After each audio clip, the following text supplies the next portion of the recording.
J'ai commencé à danser, puis de là, j'ai dansé pour Ariel Dombal, pour Laurie, pour Tal, pour Pokora, pour Shaim. J'ai fait des comédies musicales. Mais j'ai quand même galéré 2 ans où j'ai cherché un peu du taf. En cochant toutes ces cases, tu penses que tu vas arriver à être là, tu vas arriver à ce niveau-là et tu vas te dire, ça y est, je suis heureux. Tu vois, je réalise. Non, moi, je vais te dire un truc que je dis pas tout le temps, tu vois. J'ai eu un moment dans ma vie, de gros moments dans ma vie où j'étais vraiment en dépression. J'ai eu 2 gros moments dans ma vie où j'ai voulu me suicider. Ma mère, c'est un exemple de courage, d'amour, de positivité. Ma mère, c'est une femme incroyable et je dirais même un homme incroyable. Quand j'ai eu la sciatique, ça m'a bloqué, tu vois. Ça m'a bloqué, j'ai dû revenir chez ma mère. Je crois qu'il m'a resté... Je faisais n'importe quoi avec l'argent. Je savais pas mettre de côté. Mais comment t'as eu la connexion du coup du Jamel Comedy Club? Comment j'ai eu la connexion? Parce que là, je suis sélectionné pour les scènes ouvertes, le best-of des scènes ouvertes. Et les best-of des scènes ouvertes, c'est là où t'as Jamel qui vient. Donc tout le monde sait que Jamel sera là, donc tout le monde panique. Moi, je panique pas parce que j'avais écrit qu'un jour Jamel il va savoir comment je m'appelle. Comment t'es arrivé dans le cinéma? Avant, je faisais beaucoup de casting. On me disait tu fais pas Noir de France. Tous les films aussi qui se montrent, qui justement alimentent ce truc de noir, d'arabe, voyou, Kaira, sans papier, tout ça. Wow. Combien il y a de noirs médecins, avocats, successful en France là. On a la chance d'avoir des producteurs en France incroyables, distributeurs incroyables. J'ai eu un truc qui m'a énormément touché, c'est que je crois que Danny Boone a envoyé un message à mon agent, à la directrice de casting, en disant que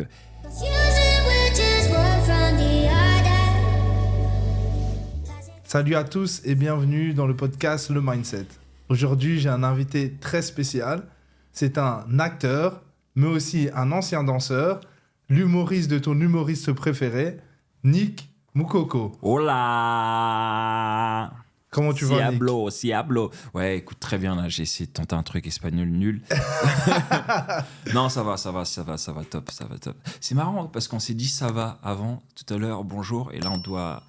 Moi, j'ai un problème avec le fait de faire genre. Tu sais, non, on fait pas genre. On est enregistré. Ça va, peu... tu vas bien et toi? On s'est pas vu, c'est vrai qu'on s'est jamais vu. Enchanté. Non, on est on set, On est en set, ouais. Ça va, le voyage s'est bien passé? Bah écoute, très bien. On est à Lille là. J'ai juste fait quoi, 1 heure pour venir ici.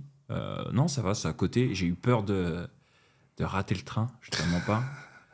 J'ai commandé un taxi, après ils m'ont annulé. Non, ça prenait du temps. Enfin, Uber, il prenait du temps. Ils étaient en train de chercher un chauffeur, du coup, j'annule.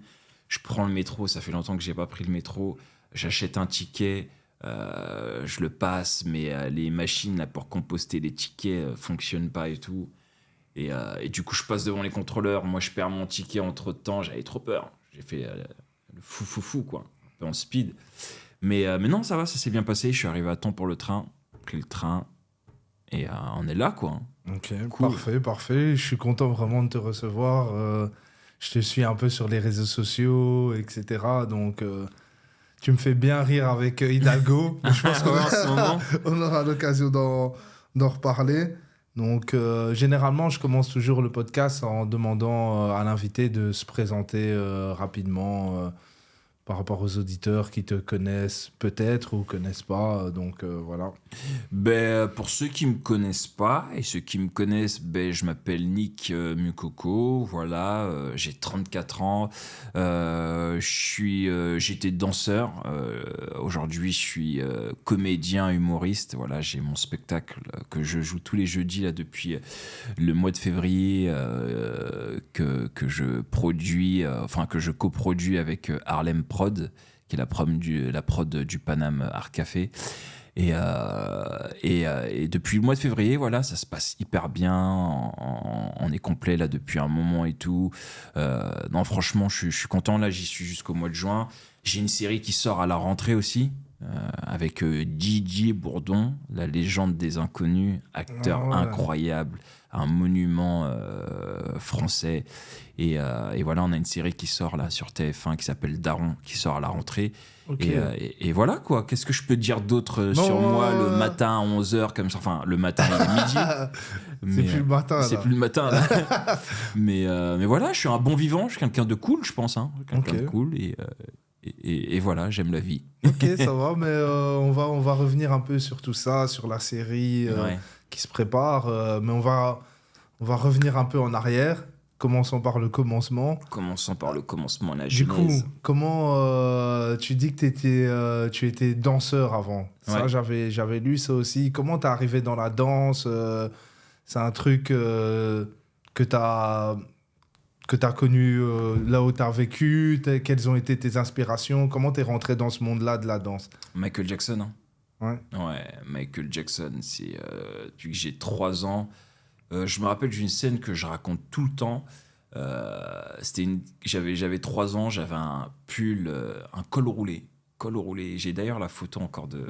Je te l'enverrai peut-être, c'est marrant. Un col roulé un peu rose comme ça. Et j'ai encore cette image parce que c'est quand même un moment d'émotion que j'oublierai pas. Tu vois, en fait, j'étais en train de jouer avec l'eau des toilettes.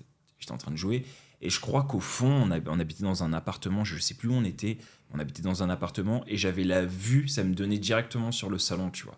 Okay. Et sur l'écran, il y avait un concert de Michael Jackson et je jouais avec l'eau des toilettes et en même temps, je regardais cet homme-là qui dansait sur le truc et je voyais les fans, les gens qui criaient, tout ça. Et petit, 3 ans, j'ai eu comme ce truc-là, tu sais, comme une espèce de, je sais pas, je sais pas, un moment de grâce qui tombe sur moi où je me dis c'est ça que j'ai envie de faire plus tard, quoi. Tout ce qui crée cette émotion chez les gens, j'ai envie de faire ça. J'ai envie de chanter, j'ai envie de danser, j'ai envie de faire rigoler les gens. Et à ce moment-là, c'est là où je me suis dit que j'allais être danseur à 3 ans, tu vois. Et après, quand on a emménagé à 9 ans en banlieue, en banlieue, c'était un quartier dans le 93, Épinay-sur-Seine. En banlieue, t'avais toujours les mêmes trucs, c'est le foot, quoi. Donc, je me suis un peu mis à jouer au foot où j'étais bon, vraiment, sans faire les mecs qui, c'est souvent, ils aiment bien faire, j'étais super top après ligament croisé. Non, j'étais vraiment, vraiment bon. Et c'est juste qu'en fait, je suis tombé sur une église. En fait, ma mère, elle voulait qu'on aille à l'église à l'époque et on n'était pas chaud, mon grand frère et moi. Et c'était une église évangéliste, tu vois. Elle allait là-bas. Et un jour, mon frère, voilà, il est dehors et il rentre à la maison. Il me dit j'ai dragué une meuf et tout, super jolie. Faut que je te la présente. C'était mon frère et voilà, moi j'étais un peu curieux et tout. Et ça, il s'avère que cette fille allait à la même église, dans la même église que ma mère. Ces histoires là chez les Congolais. Tu vois. Et c'était pas une Congolaise, c'était une Antillaise. Mais Et on arrive à l'église et le jour où j'arrive, spectacle de hip-hop à l'église. Gros spectacle de hip-hop, ça danse comme les trucs des MTV Awards, BET à l'époque, vraiment gros. Et c'était une église. Sur Paris, ça c'était en banlieue parisienne, Saint-Denis, une église à l'époque, c'était en 99. Et c'était une église où il y avait 3000 personnes, tu vois. C'était ouf. C'était la première fois que je voyais ça. C'était une église et je vois des gens danser sur scène, Smurf, tout ça, break, des gens qui rappent. Et là, moi, je me retrouve à rêver encore. Comme quand j'étais petit, je dis, mais ah ouais, on peut danser avec Dieu et tout, on peut faire du hip-hop. Et c'est comme ça que je me suis fait avoir. C'est une bonne chose. Une bonne chose. Et du coup, j'ai pris des cours de danse de hip-hop à l'église où il y avait des bons profs de hip-hop. Et on dansait sur du hip-hop chrétien et tout. Et j'ai pris mes cours de théâtre là-bas. Et à ce moment-là, j'ai jamais lâché ce rêve. Et c'est comme ça que j'ai construit un peu ma carrière de danseur où vers mes 18 ans, j'ai commencé... En fait, à 13 ans, je commençais déjà à être professionnel. Du coup, là, t'avais laissé le foot, alors? Ah oui, j'ai laissé le foot. Direct, quand je suis arrivé à l'église, à 9 ans, j'ai laissé le foot. 10 ans, j'ai commencé à prendre ces cours de danse. 13 ans, j'ai commencé à être pro. Je commençais à danser dans des clips, à traîner avec des danseurs qui faisaient déjà des télés et tout. Je me retrouvais dans des clips, des événements, tout ça et tout. Donc, je commençais à être pro. Mais j'étais entre l'école et la danse. Et arrivé à 17, 16 ans, j'ai plus voulu aller à l'école, tu vois. Je voulais vraiment me focus sur la danse. Étant congolais, on connaît les familles congolaises et les études. Comment ça s'est passé à la maison Gros big up À ma mère, parce que ma mère, elle a été d'un énorme soutien psychologique, je dirais, parce que quand je venais pour lui annoncer que j'allais arrêter les cours, je pensais qu'elle allait m'exterminer, quoi, tu vois. Peut-être pas en coups, mais peut-être en mots, tu vois, et en déception, tout ça et tout. Donc, je me préparais à ça. Mais non, elle a été vraiment très zen. Et elle m'a juste regardé comme ça, tu vois. Et dans son regard, elle voyait que j'étais déterminé, tu vois. Donc, elle m'a dit, OK, vas-y. Et c'est parce qu'on a toujours eu un rapport de confiance. Ma mère et moi, on a toujours installé un rapport de confiance où moi, j'ai toujours été très carré avec ma mère. Quand je sortais, elle savait où j'étais. Quand je disais que j'étais à un endroit, tu vois, c'était toujours vrai ce que je lui disais, tu vois. Donc, il y avait vraiment ce truc de confiance. Donc, ça fait qu'elle savait que j'étais assez lucide dans cette décision et que je faisais pas n'importe quoi, tu vois. Donc, non, elle m'a encouragé. Et voilà quoi. Mais maintenant, quand il y a des moments un peu difficiles, elle me dit, tu vois, je t'avais dit, il fallait continuer les études. Non, c'est sûr, mais c'est bien d'avoir un support comme ça, parce que c'est pas toujours le cas. Des fois, ça peut créer des frictions, etc. Non, elle a été cool et aujourd'hui, voilà, c'est grâce à elle. Grâce à elle, parce que c'est vrai que si je l'avais...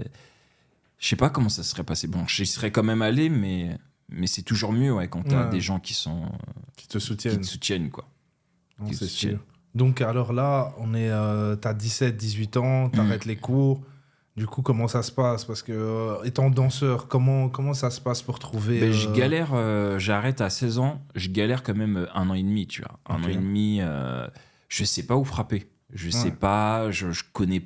Moi, je connaissais que mes grands, mais après, entre-temps, je les ai perdus de vue. Puis c'est des gens c'est des gens qui ont arrêté de danser et tout, donc je sais pas où frapper, tu vois, où fallait faire des castings et tout.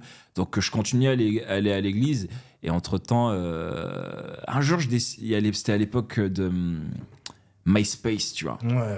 Ouais, tu as MySpace. En plus, c'est pas comme maintenant ici, tu vois, t'as les réseaux, tu peux contacter. MySpace et je tombais sur des fiches de chorégraphes, danseurs que j'admirais, quoi. À l'époque, t'avais Hakim Gorab, qui était le chorégraphe de Matt Pokora, de Matt Pokora, et t'avais Aziz Baki, chorégraphe de Shaim, Nicolas Huchard, danseur, Zach, des grands danseurs que j'admirais quand j'étais jeune. Et j'allais souvent sur leur MySpace, je likais leurs photos, je leur envoyais des messages. Et le seul qui me répondait, c'était Hakim Gorab. Je disais, j'ai envie d'être danseur un jour, j'ai envie de danser. Et il était vraiment cool parce que il aurait pu ne pas me calculer. Tu vois. Donc, tout le temps, j'envoyais des messages et il me répondait, c'est cool, bravo. Oui, merci Nick pour tes messages et tout. T'inquiète, ça va le faire. Et, il m'envoyait des... mais j'ai quand même galéré 2 ans où j'ai cherché un peu du taf. J'essaie de taffer quand même parce que je voulais pas demander de l'argent à ma mère. Tu vois. Donc, je postulais au McDo, on voulait pas me prendre. Croissanterie, on voulait pas me prendre. Rien, tu vois. Je sais pas. Et même moi, je disais, ouais, c'est bon, vous abusez, quoi. Je peux faire des frites quand même. Tu vois. Et non, j'ai été pris dans une boîte d'avocats parce que j'avais un bon niveau d'anglais. Ça va, tu vois, je comprenais bien l'anglais, j'avais un bon niveau pour parler. Et du coup, je sais pas comment j'ai atterri là, tu vois. C'est passé de bouche à oreille, tout ça et tout. Et je suis tombé dans une grosse boîte d'avocats qui s'appelait Ernst Young à l'époque. Je crois que c'était la 2e plus grosse boîte d'avocats au monde et tout. Et moi, je m'occupais des rendez-vous de gros collaborateurs. Tu vois, je faisais le lien entre les avocats en France, aux États-Unis, en Inde. Je faisais des trucs de dingue comme ça, alors que pas de diplôme ni rien. Tu vois. Et j'ai fait ça pendant 1 an et demi. Ouais, 1 an et demi. Tout en cherchant des castings. Et un jour, je tombe sur un mec. Je sors de la gare en fait, je sortais de l'église, c'est un vendredi soir.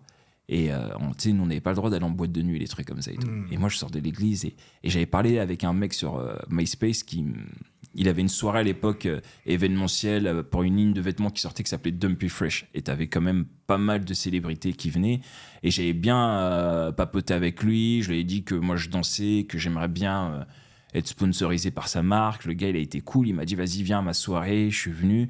Et je croise un gars en sortant de l'église, en arrivant à la gare du Nord.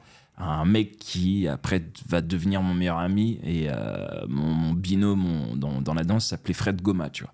Okay. Et il me croise et j'étais habillé avec un vieux Lust, pas de def, c'était Nike Dunk, veste en matière, je sais plus, en matière de... J'ai appelé ça matière parapluie, ça n'existe pas, mais j'appelle ça comme ça, tu vois. C'était à quelle année, ça? C'était en 2008, hein. Ouais, 2008-2009. Mais pas de def, c'est revenu à la mode. Ouais, mais là, personne mettait ça, j'étais le seul, frère. Pas de def comme ça.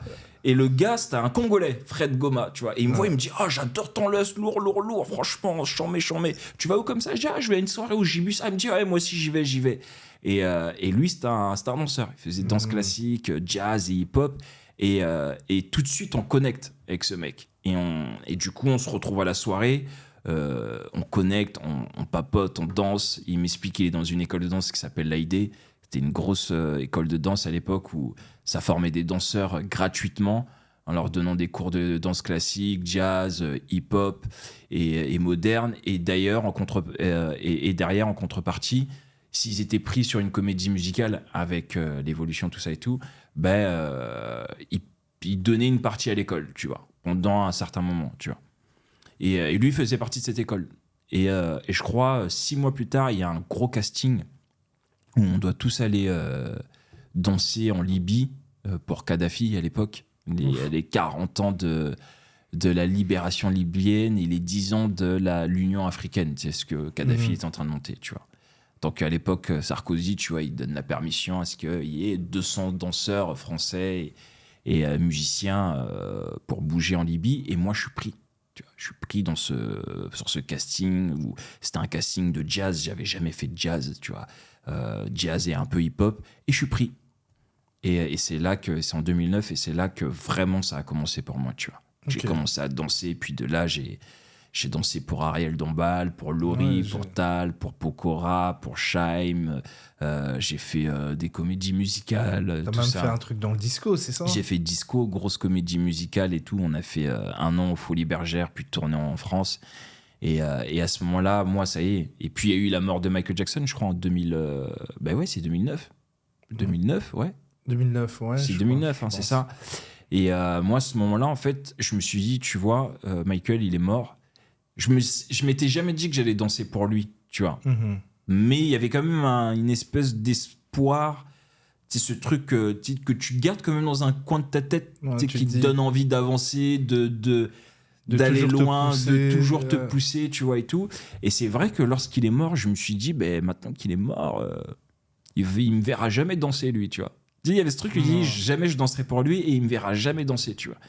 Et à ce moment-là, je me suis dit, bon, moi, j'ai toujours voulu être comédien, j'ai toujours voulu être sur scène. Donc c'est de la transition. Ouais, la transition, c'est progressivement. Déjà à l'intérieur de moi, quand Michael est mort, il y a eu un truc il y a quelque chose qui s'est cassé, qui est mort. C'est français ce que j'ai, qui est mort aussi au même moment. Tu vois, à l'intérieur de moi, tu vois, il y a quelque chose qui, j'arrive plus à trouver mes mots à midi. Dingue, ça. Ouais. Et j'avais plus d'espoir, j'avais plus d'envie, d'ambition de danser, même pour des artistes américains, tout ça. Alors que moi, tous mes potes étaient dans ce truc, je vais aller à LA, prendre des cours, me retrouver à danser pour Madonna, Chris Brown, des trucs comme ça. Ce que je respectais, mais moi, ça m'intéressait pas. J'étais vraiment dans un truc de, ça y est, qu'est-ce que je vais faire? J'ai eu une sciatique. Tout de suite après, ça m'a bloqué 2 mois. J'ai dû repartir chez ma mère.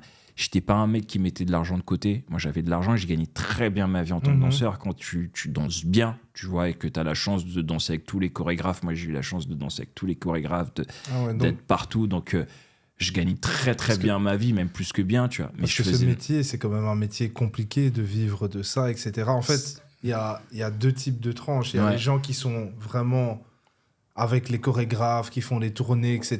dans ce monde où toi, tu étais.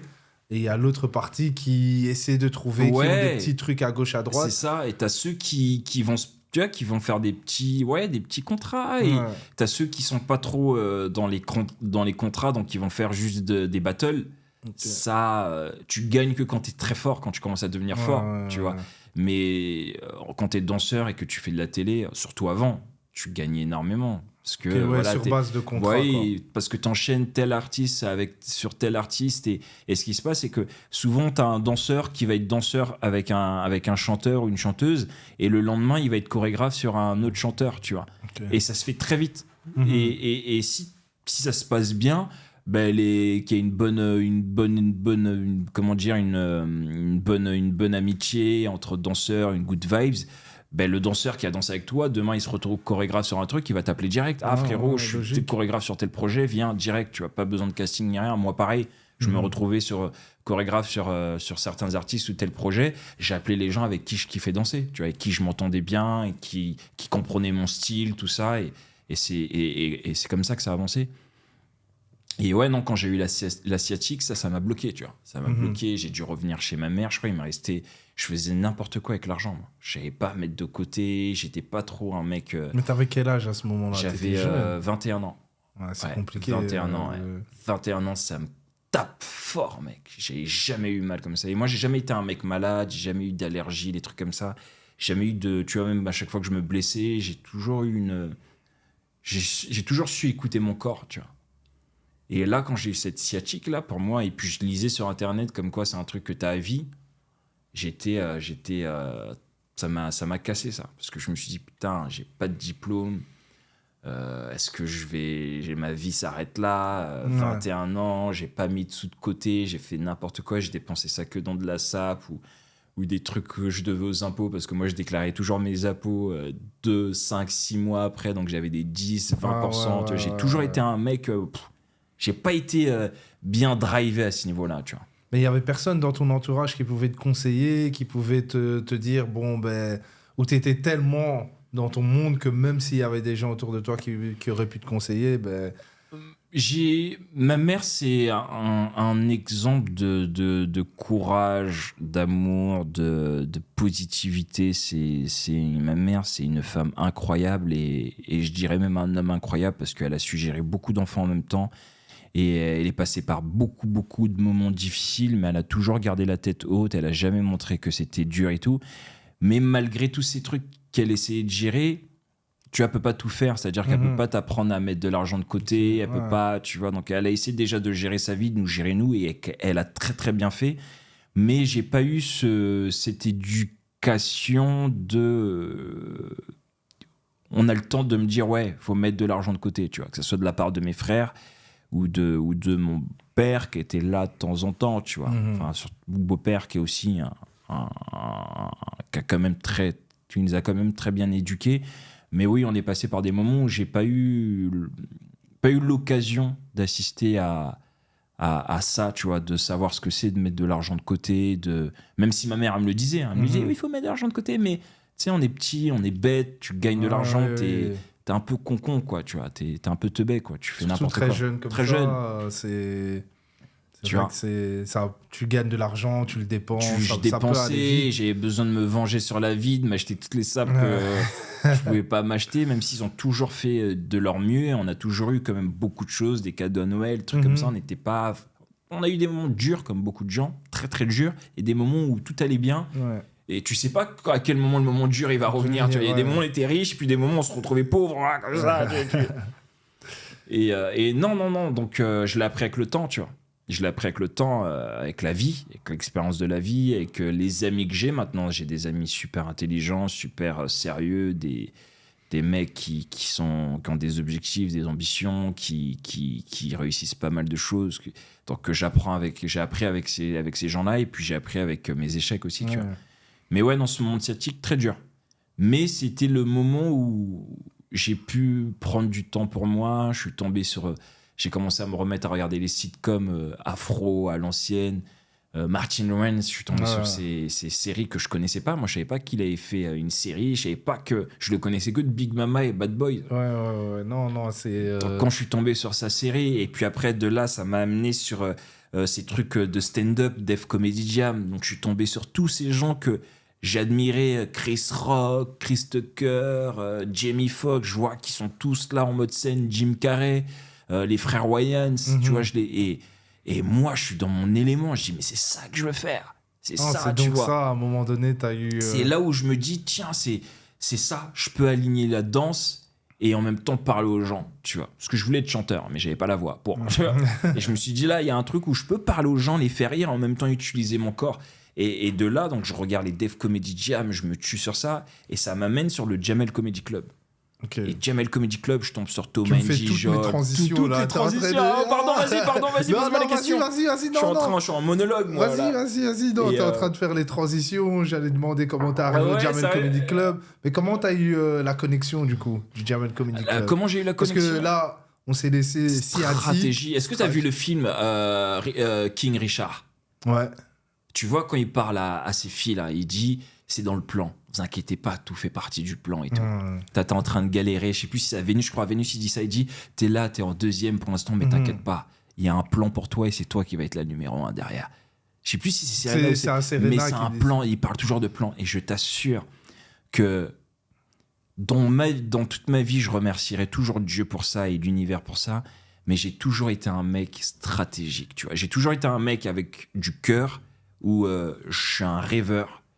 Mais j'ai toujours su que derrière le rêve, il faut se faire un petit plan, il faut se faire des petites stratégies, tu vois. Et toute ma vie a été remplie de ces plans, tu vois. Quand je me dis, ouais, je vais commencer par la danse, et l'église, ça m'apprend ça, je vais arriver, je vais faire tel casting, et puis après, la danse va me permettre d'avoir de l'aisance sur scène, d'être bien, d'être en confiance. Donc quand je vais monter, tu vois, je suis rentré comme ça. Et le Jamel Comedy Club, ça a été ça. Donc j'ai vu tous ces trucs de stand-up et tout. Je suis tombé sur le Jamel Comedy Club, j'ai commencé à chercher des comedy clubs sur Paris. Je vois le Bordel Comedy Club qui était présenté à l'époque par Kairon et Ken Kojandis, les mecs de Bref.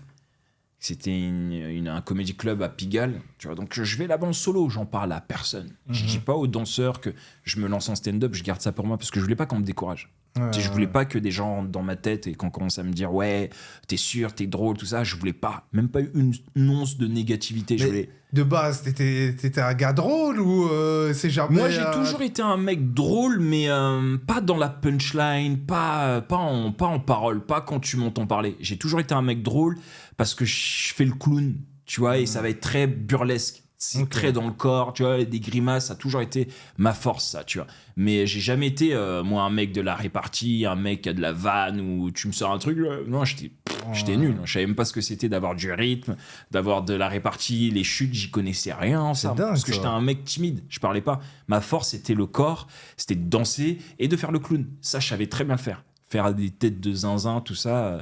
Ça, c'était... je suis un peu un clown, moi. Je suis très maladroit. Je suis maladroit, mais je reste sexy quand je suis maladroit. Je tiens à le préciser. Tu tiens à le préciser.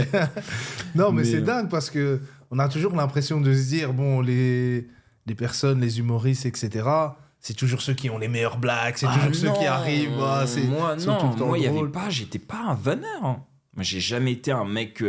Qui traîne avec les poteaux et alors parce que moi on me terminait et je pleurais. Ah ouais. J'étais un mec super sensible, un hypersensible de ouf. Dans ma famille, je suis le mec du milieu, j'ai 2 grands frères, une grande sœur, un petit frère et 2 petites sœurs. Et dans toute cette famille, je suis le plus sensible. Je suis celui qui pleure. Enfin, maintenant, ouais, on fait le bonhomme, tu vois. Mais encore, vas-y, viens, on tire loin. Pour pas dire les dernières, mais encore 4 ans, 5 ans, 10 ans. Moi, tu me disais un truc qui me blessait, je pleurais. Si j'avais une discussion assez houleuse avec qui que ce soit, ben, j'avais tellement d'émotions que j'étais obligé, je craquais, tu vois. J'étais... l'injustice, ça me faisait... J'étais vraiment... ouais. Je pleurais les larmes faciles. Quoi. Après, voilà, c'est ta personnalité. C'est ma personnalité. Moi, aujourd'hui, je pleure plus. Je pleure plus aujourd'hui. Aujourd'hui, tu luttes pour me faire pleurer. Et c'est OK pour quelqu'un de pleurer. C'est tout à fait un sentiment naturel. C'était trop et ça en devenait trop d'émotions. Et je suis un mec, tu vois, j'ai appris ça parce que j'ai compris que le monde, c'est pas un monde de bisounours. Non, c'est sûr. Et tout le monde n'est pas aussi bienveillant qu'on aimerait l'imaginer, tu vois. Et non, j'ai appris à m'endurcir et tout, mais moi, j'étais vraiment quelqu'un d'entier. Je le suis toujours aujourd'hui, mais voilà, tu vois, je me préserve. J'ai des gens avec qui je peux m'ouvrir comme ça, mais avant, je m'ouvrais, j'étais là entier, tu sais, j'aimais pas mentir, j'aime pas faire semblant, j'aime pas, tu vois, parce que j'ai grandi à l'église. Donc, j'ai été éduqué avec le fait d'être sincère, d'être vrai, d'être dans le ressenti, tu vois, d'être dans le moment présent. Donc j'ai été éduqué comme ça, j'ai été éduqué par la danse. La danse, c'est une question de ressenti, de vibration, de sincérité, de transparence, tu vois. Donc, Et puis, je suis de nature aussi, tu vois. On parle aujourd'hui, c'est la mode des signes astrologiques, mais j'ai toujours été dans ça.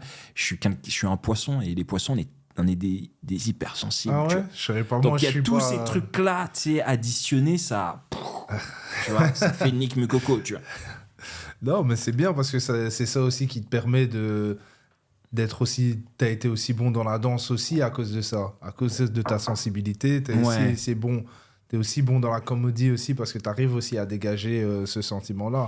Donc, ça fait partie de ta personnalité et je pense Ouais. ça te Aujourd'hui, donne je aussi un l'accepte, plus, je le quoi. vois plus comme une faiblesse, mais au début, ouais, c'était vraiment, je le voyais comme une faiblesse. Vraiment comme une faiblesse, et ouais, c'est... Donc, du coup, si tu perds en estime, j'ai eu... Si, c'est marrant parce que quand les gens me voient ou quand les gens tombent sur mon Insta ou quand les gens me voient sur scène, ils se disent, ah ouais, le gars, tu vois, c'est un mec sûr de lui, confiant, Mais moi, j'ai eu longtemps des gros problèmes de confiance en moi, tu vois. Mhm. Tu vois, je donnais le change, en fait.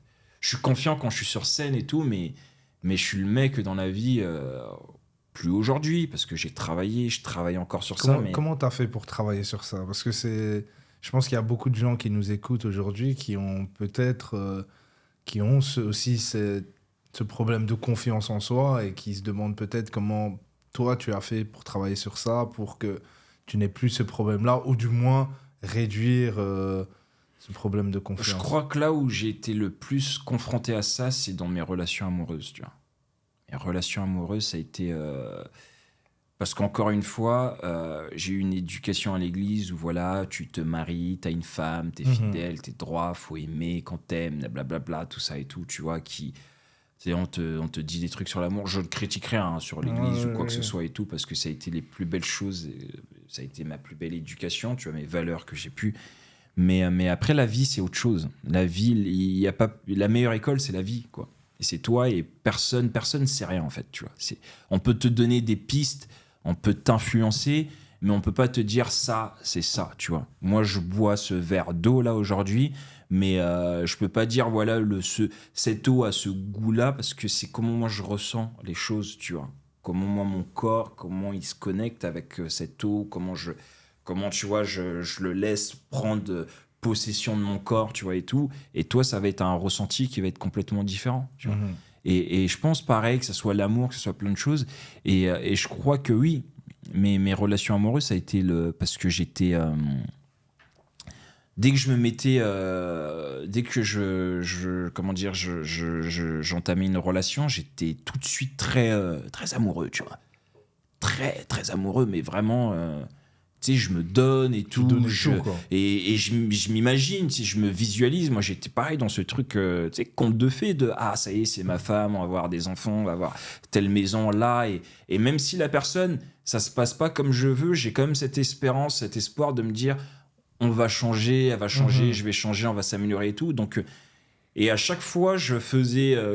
Je me mettais dans une relation, ça durait voilà 2 ans, 3 ans, après l'autre 4 ans, et j'enchaînais mes relations comme ça. Et j'étais à la recherche de quelque chose, à la recherche de validation, à la recherche tu sais, d'amour. Je voulais être aimé aussi, tu vois. Donc, et je comprenais pas parce que j'avais l'impression d'aimer plus que ce qu'on pouvait me donner. Mais ça, c'est mon ressenti à moi. Je dis pas que les personnes en face ne m'aimaient pas, qu'il n'y ait pas d'ambiguïté à ce niveau-là, tu vois. Mais j'avais cette impression-là. Donc à chaque fois, je me retrouvais triste et seul. Et je comprenais pas. Et surtout que moi, je souffrais beaucoup déjà de l'abandon, de tous ces trucs-là et tout. Et c'est vraiment au bout de... dire, il y a 1 an, tu vois. Il y a 1 an où je suis rentré dans un truc où j'en ai vraiment... Je me suis dit, il y a un problème, tu vois. J'en ai marre de ça. J'en ai marre d'avoir ce ressenti-là. J'en ai marre de me dire à chaque fois qu'il y a un truc qui va pas sentimentalement, de me dire c'est de ma faute, que c'est moi. Tu vois, tu sais, quand tu rates quelque chose, moi je le prends, je me dis c'est moi, tu vois, c'est moi. C'est à cause de moi, tu vois, je rentrais dans ce truc, c'est moi, je suis pas une bonne personne et je mérite pas d'être avec quelqu'un, tu vois, où je rentrais vraiment dans un truc horrible, tu vois. Et puis j'ai commencé, après à essayer de changer ça. À me dire, en fait c'est simple, je suis pas un défaitiste, je peux avoir des moments durs, mais je suis pas un mec qui qui abandonne. Je suis pas un mec qui va me laisser marcher dessus, tu vois. Mais je vais quand même me remettre en question, essayer de comprendre. Et j'ai essayé d'aller au plus profond de moi, tu vois. Et de me dire, ok. Fait vraiment un travail sur toi. Ouais, Quoi. je dis, ouais, en fait, le problème, c'est moi. Peut-être que je me mets. Peut-être qu'il y a eu des choses vraies, oui, où on m'a rejeté. On m'a un peu abandonné sur certaines choses. C'est mes blessures, c'est mes trucs. Chacun a ses blessures, tu vois. On guérit comme on peut. Mais après, c'est nous qui choisissons la suite, tu vois, de l'histoire, du film, de comment on veut que les choses soient écrites après, tu vois, plus tard. Et je me suis dit, j'ai envie de changer les choses. J'ai pas envie d'être dans cette position de victime. J'ai pas envie de tout le temps me dire que c'est moi le problème. Parce que des fois, ça peut être l'autre. Des fois, c'est nous. Des fois, c'est pas un couple, hein. C'est un couple. Des fois, Ouais. c'est comme ça. On n'était pas fait pour être ensemble. C'est la vie.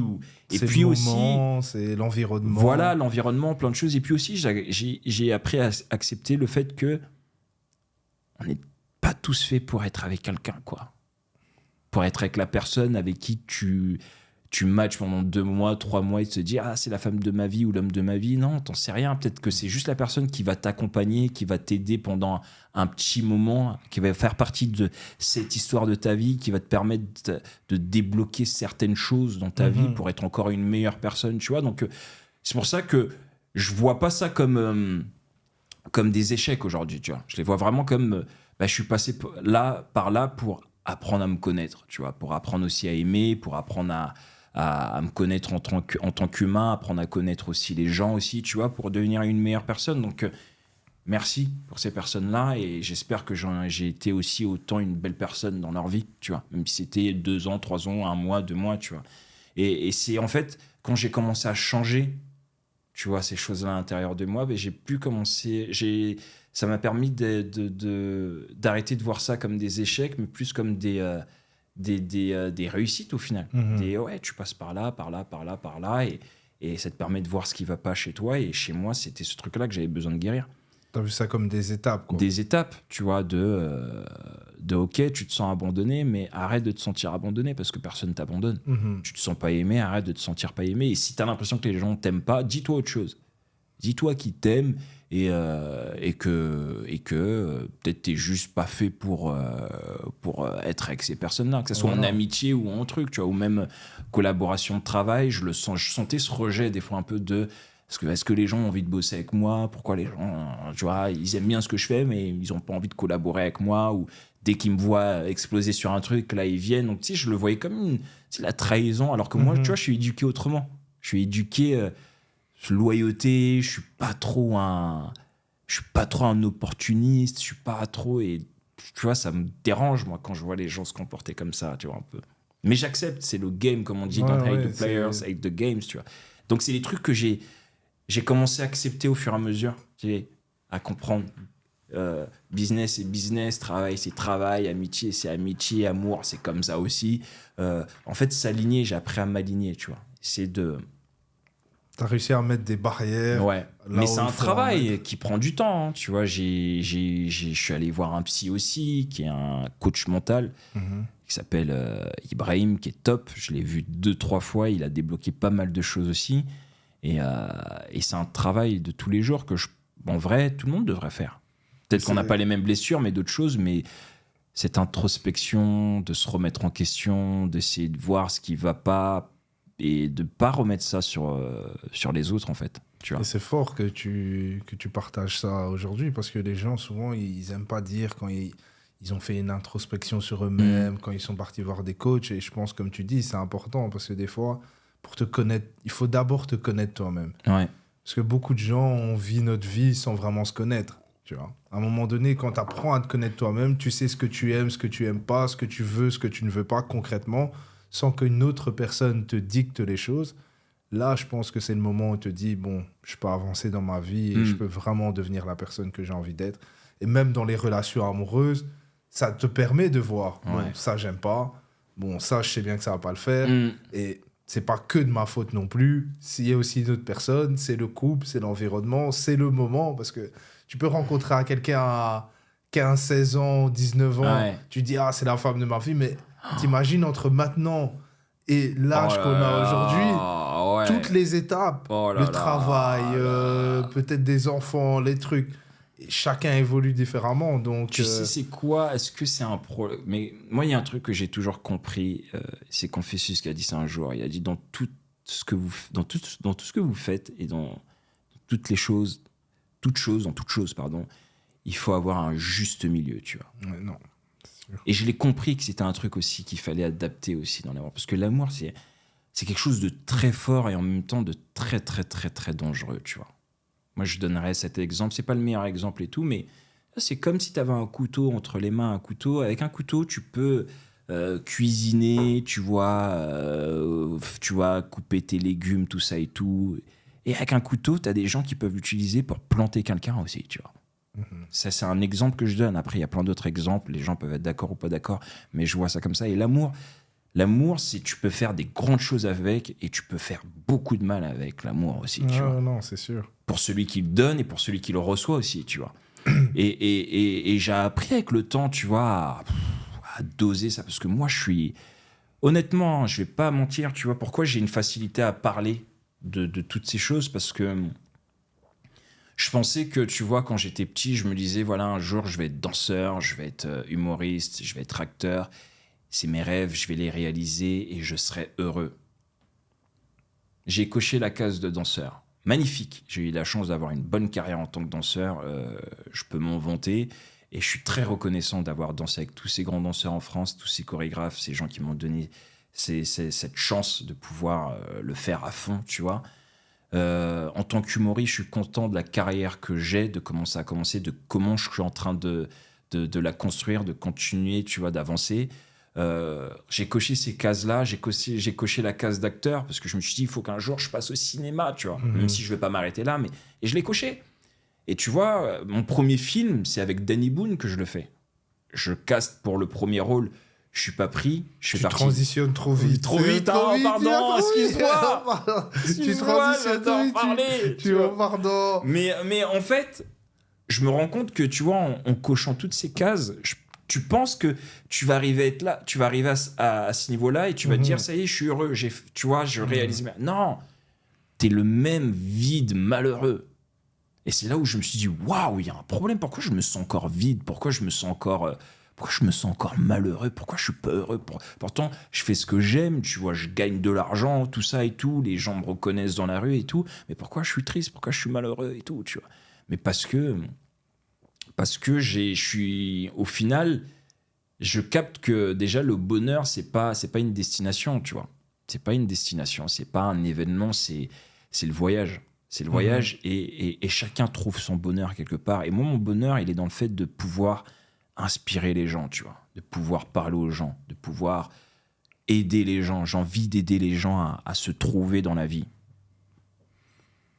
à trouver leurs rêves, à trouver un but dans leur vie. Je sais pas quel est le but des gens, tu vois, mais j'ai envie d'accompagner les gens par mes expériences, par mes échecs, par mes réussites, tu vois, parce que quand tu réussis, les gens, ils sont inspirés, ils sont contents. Moi, les gens, ils me voient sur scène, ils rigolent et ça leur donne envie de faire quelque chose. Je suis content. Ils me voient dans un film, bam, tu sais, tu te donnes du boost. Comme moi, quand je vois certains acteurs, quand je vois des humoristes monter, ils m'inspirent. Je suis là, je dis, Là, je vois Kendrick Lamar en ce moment, il envoie du lourd.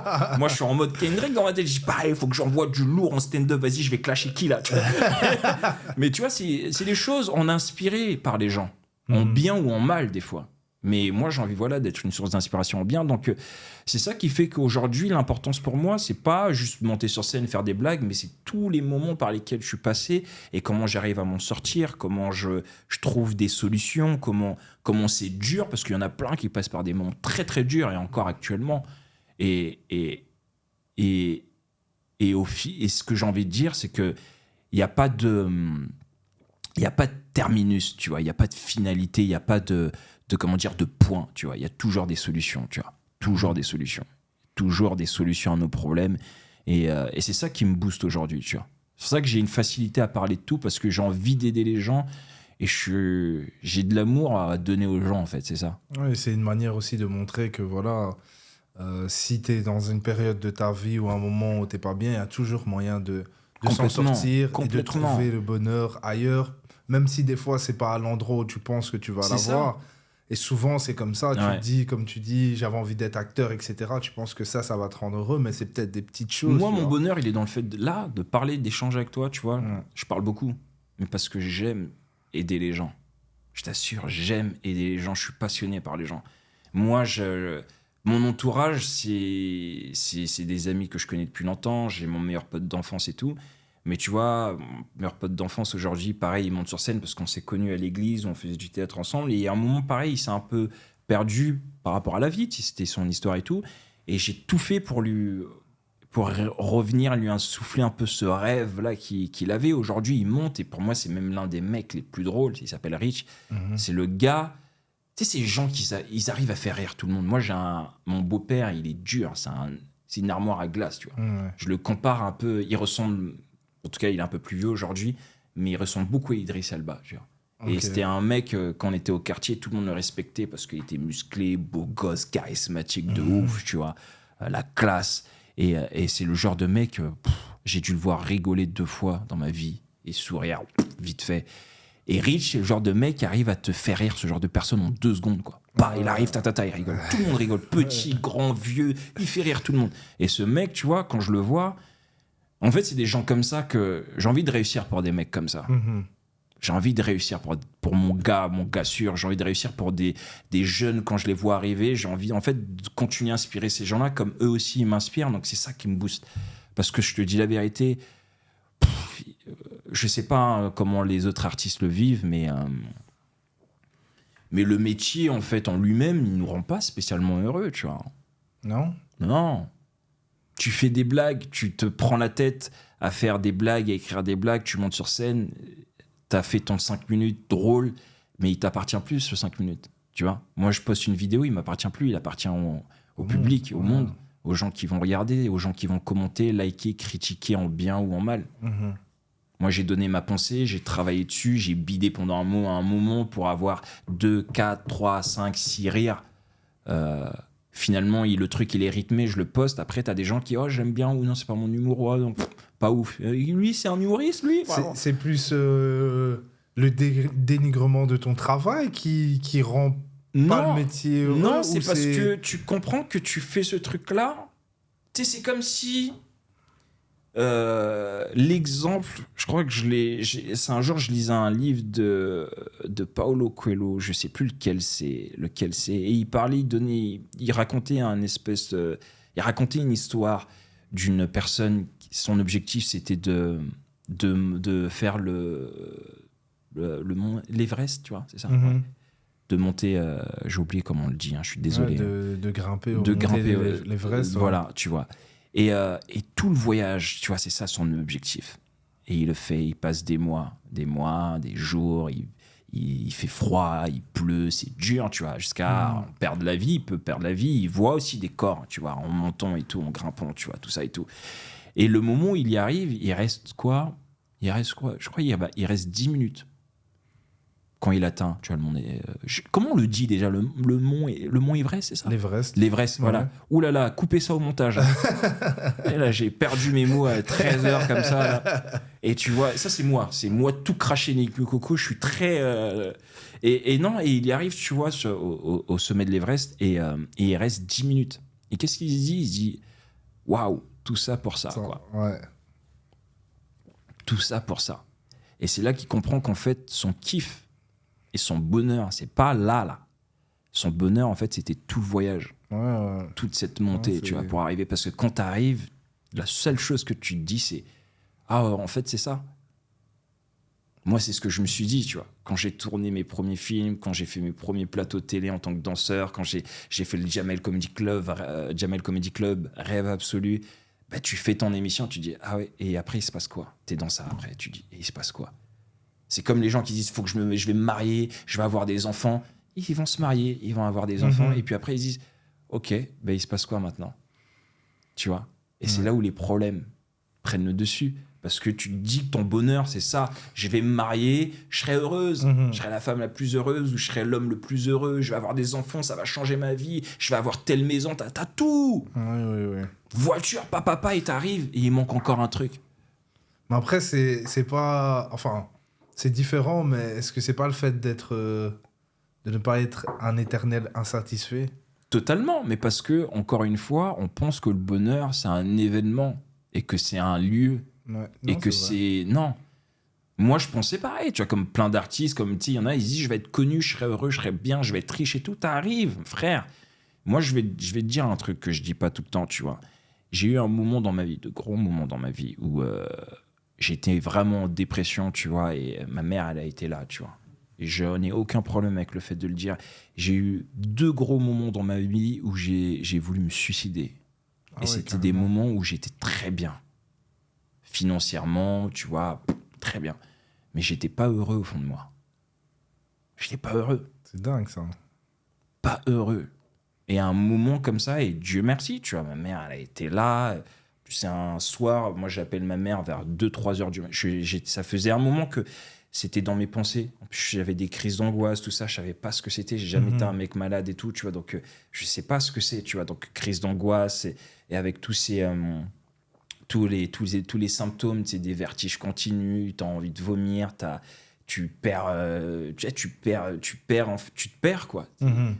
Et t'es sensible à tout, tout te fait peur, t'entends un bruit, tu sursautes, t'es pas bien, Moi, j'ai jamais été comme ça, tu vois. Et il y a donc ça additionné au fait que tu te sens pas aimé, additionné au fait que t'as pas cette estime de toi, que tu vois, tu sais que tu arrives sur scène, les gens rigolent, mais tu sens qu'il y a un truc qui manque, je suis pas encore prêt, je suis pas bon, tu sais, je me juge tout ça, Ouais, tout ouais, ça, ouais. tout ce qui rentre, et tu te fais tu te cuisines tout seul. Je me cuisinais tout seul, je laissais mes pensées prendre le dessus, tu vois, pendant des mois, ça monte, ça monte, ça monte, et puis il y a un moment où ça explose. T'arrives un soir comme ça, et ouais, ce soir-là, c'est un soir comme ça, je voulais partir vraiment. Je pleurais, j'étais en larmes et j'ai été dégoûté de moi, de la vie, il n'y avait plus rien qui m'intéressait. Et qu'est-ce qui a fait que Ma mère, tu je t'es l'appelle dit... parce que c'est la seule avec qui, tu vois, j'ai une grosse, grosse connexion. Et franchement, c'était la dernière personne que je voulais avoir au téléphone, tu vois. Je voulais même pas, je sais pas si je voulais l'avoir au téléphone, mais je voulais au moins l'appeler et la prévenir, tu vois. Je voulais pas la laisser comme ça, je t'assure. Et je l'appelle, il était vers 2-3 heures du matin, je m'étais dit qu'elle allait dormir, tu vois. Donc je me suis dit, j'appelle, au moins c'est que j'ai appelé, je vais laisser un message sur le répondeur. Et qu'est-ce qui se passe, mon frère? Regarde comment la vie est dingue, comment Dieu est ouf. Au moment où je l'appelle, elle décroche tout de suite. Ouais, donc, Première sonnerie, pouf, elle décroche. 2 heures du matin. Et je sais que depuis des années, elle dort toujours à cette heure-ci, tu vois. Et elle décroche et je craque. Direct. En l'entendant, je craque. Je pleure. Parce que pour moi, là, moi, j'étais à bout. Vraiment à bout de moi, tu vois. Ça faisait j'étais à bout. Et elle a l'intelligence, la sagesse d'être calme, d'être bien, d'être calme, tu vois. Et je lui explique ce qui se passe, que j'ai envie de partir. Que j'ai envie de partir, tout ça. Et elle me parle calme. Et elle comprend. Je sais pas si elle comprend, mais en tout cas, elle est calme et sage. Et elle me parle calmement. Il est 2-3 heures du matin et j'habitais seul à l'époque. Et elle me dit, écoute, bouge pas, tu vois, je vais venir te retrouver, tu vois. Et elle vient me retrouver vers 7-8 heures du matin. Elle se déplace de là où elle habitait pour venir chez moi. Et on passe toute la matinée où je suis allongé à côté d'elle et elle me parle et on prie. Et ça m'a aidé ce jour-là. Ça m'a aidé de ouf.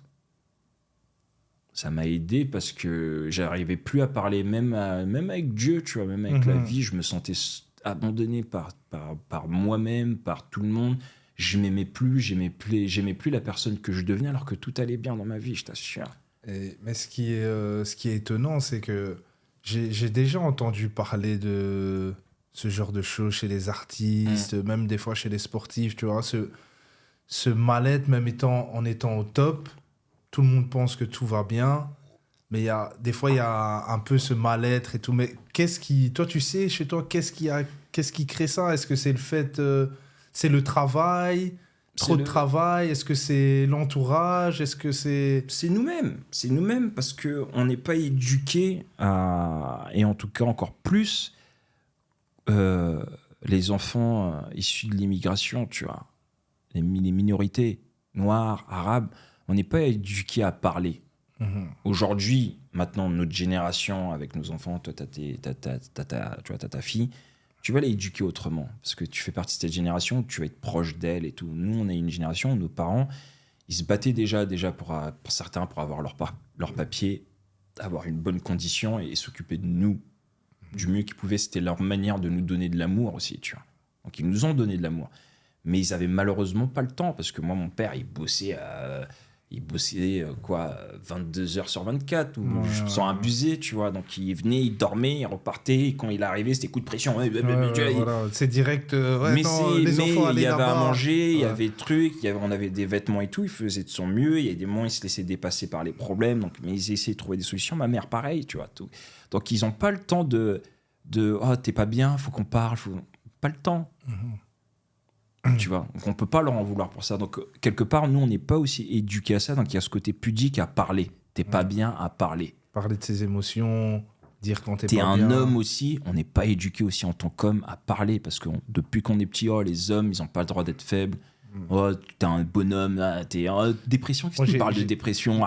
Frère. J'ai toujours cette chanson-là qu'on disait quand j'étais petit et que tu pleurais ou quoi. Ouais. Un petit garçon ne pleure Mais pas. ouais, Voilà, tu vois, t'as tous rien ces que trucs-là ça. qui te...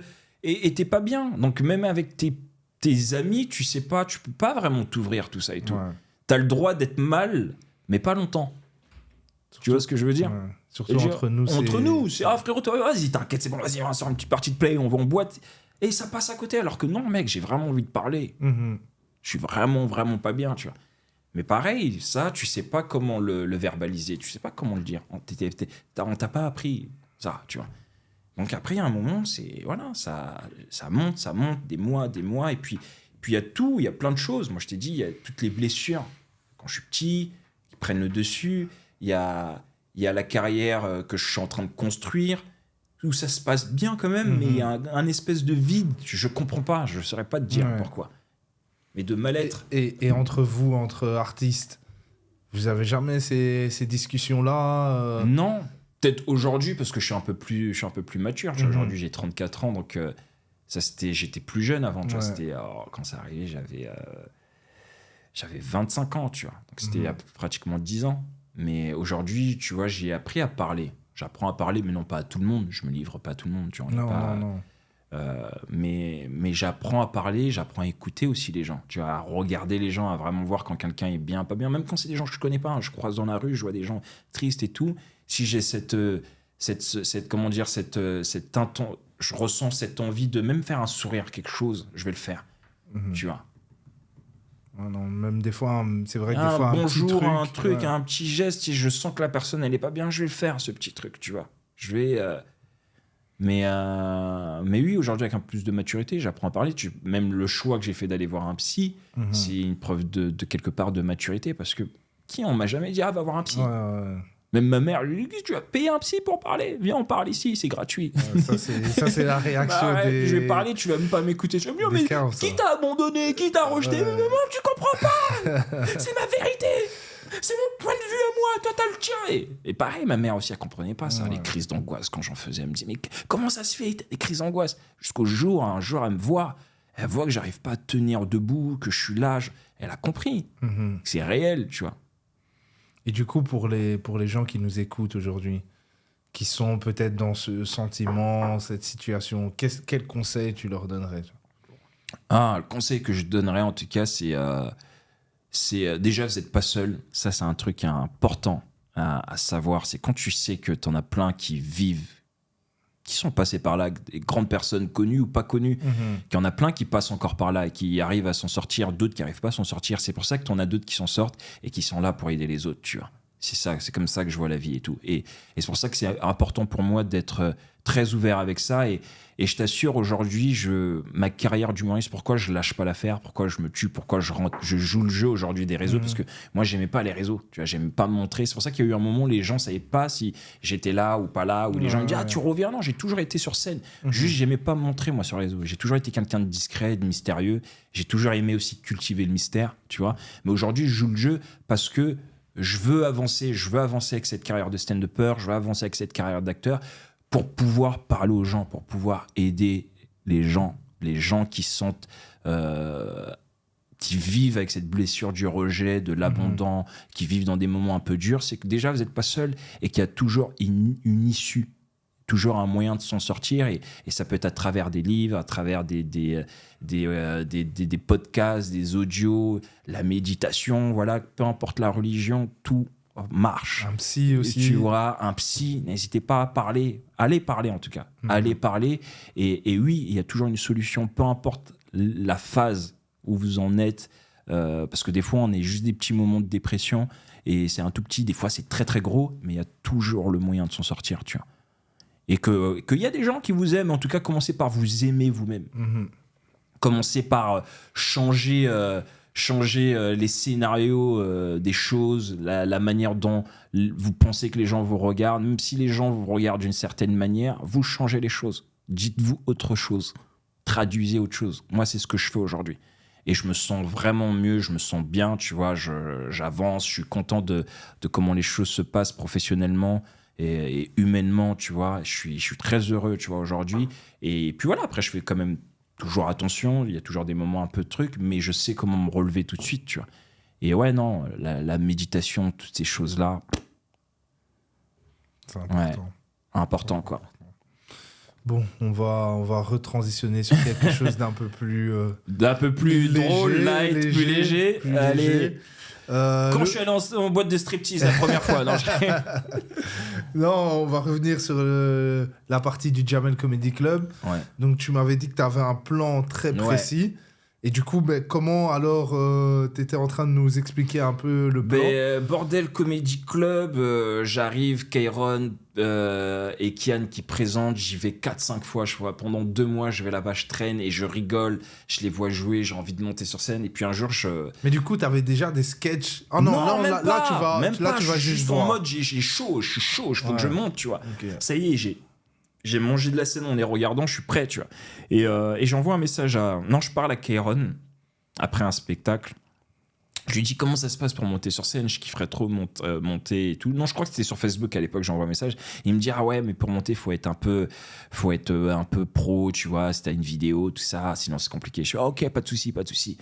La vie fait que je le crois sur un plateau de télé où moi je danse pour une artiste. Okay. Kairon, donc là, tu danses toujours. Je danse toujours, tu vois, je danse toujours. Et on se croise. Et il me dit ah ouais, t'es pro en fait, toi t'es un danseur et tout. Genre t'es dans le game, ok, d'accord.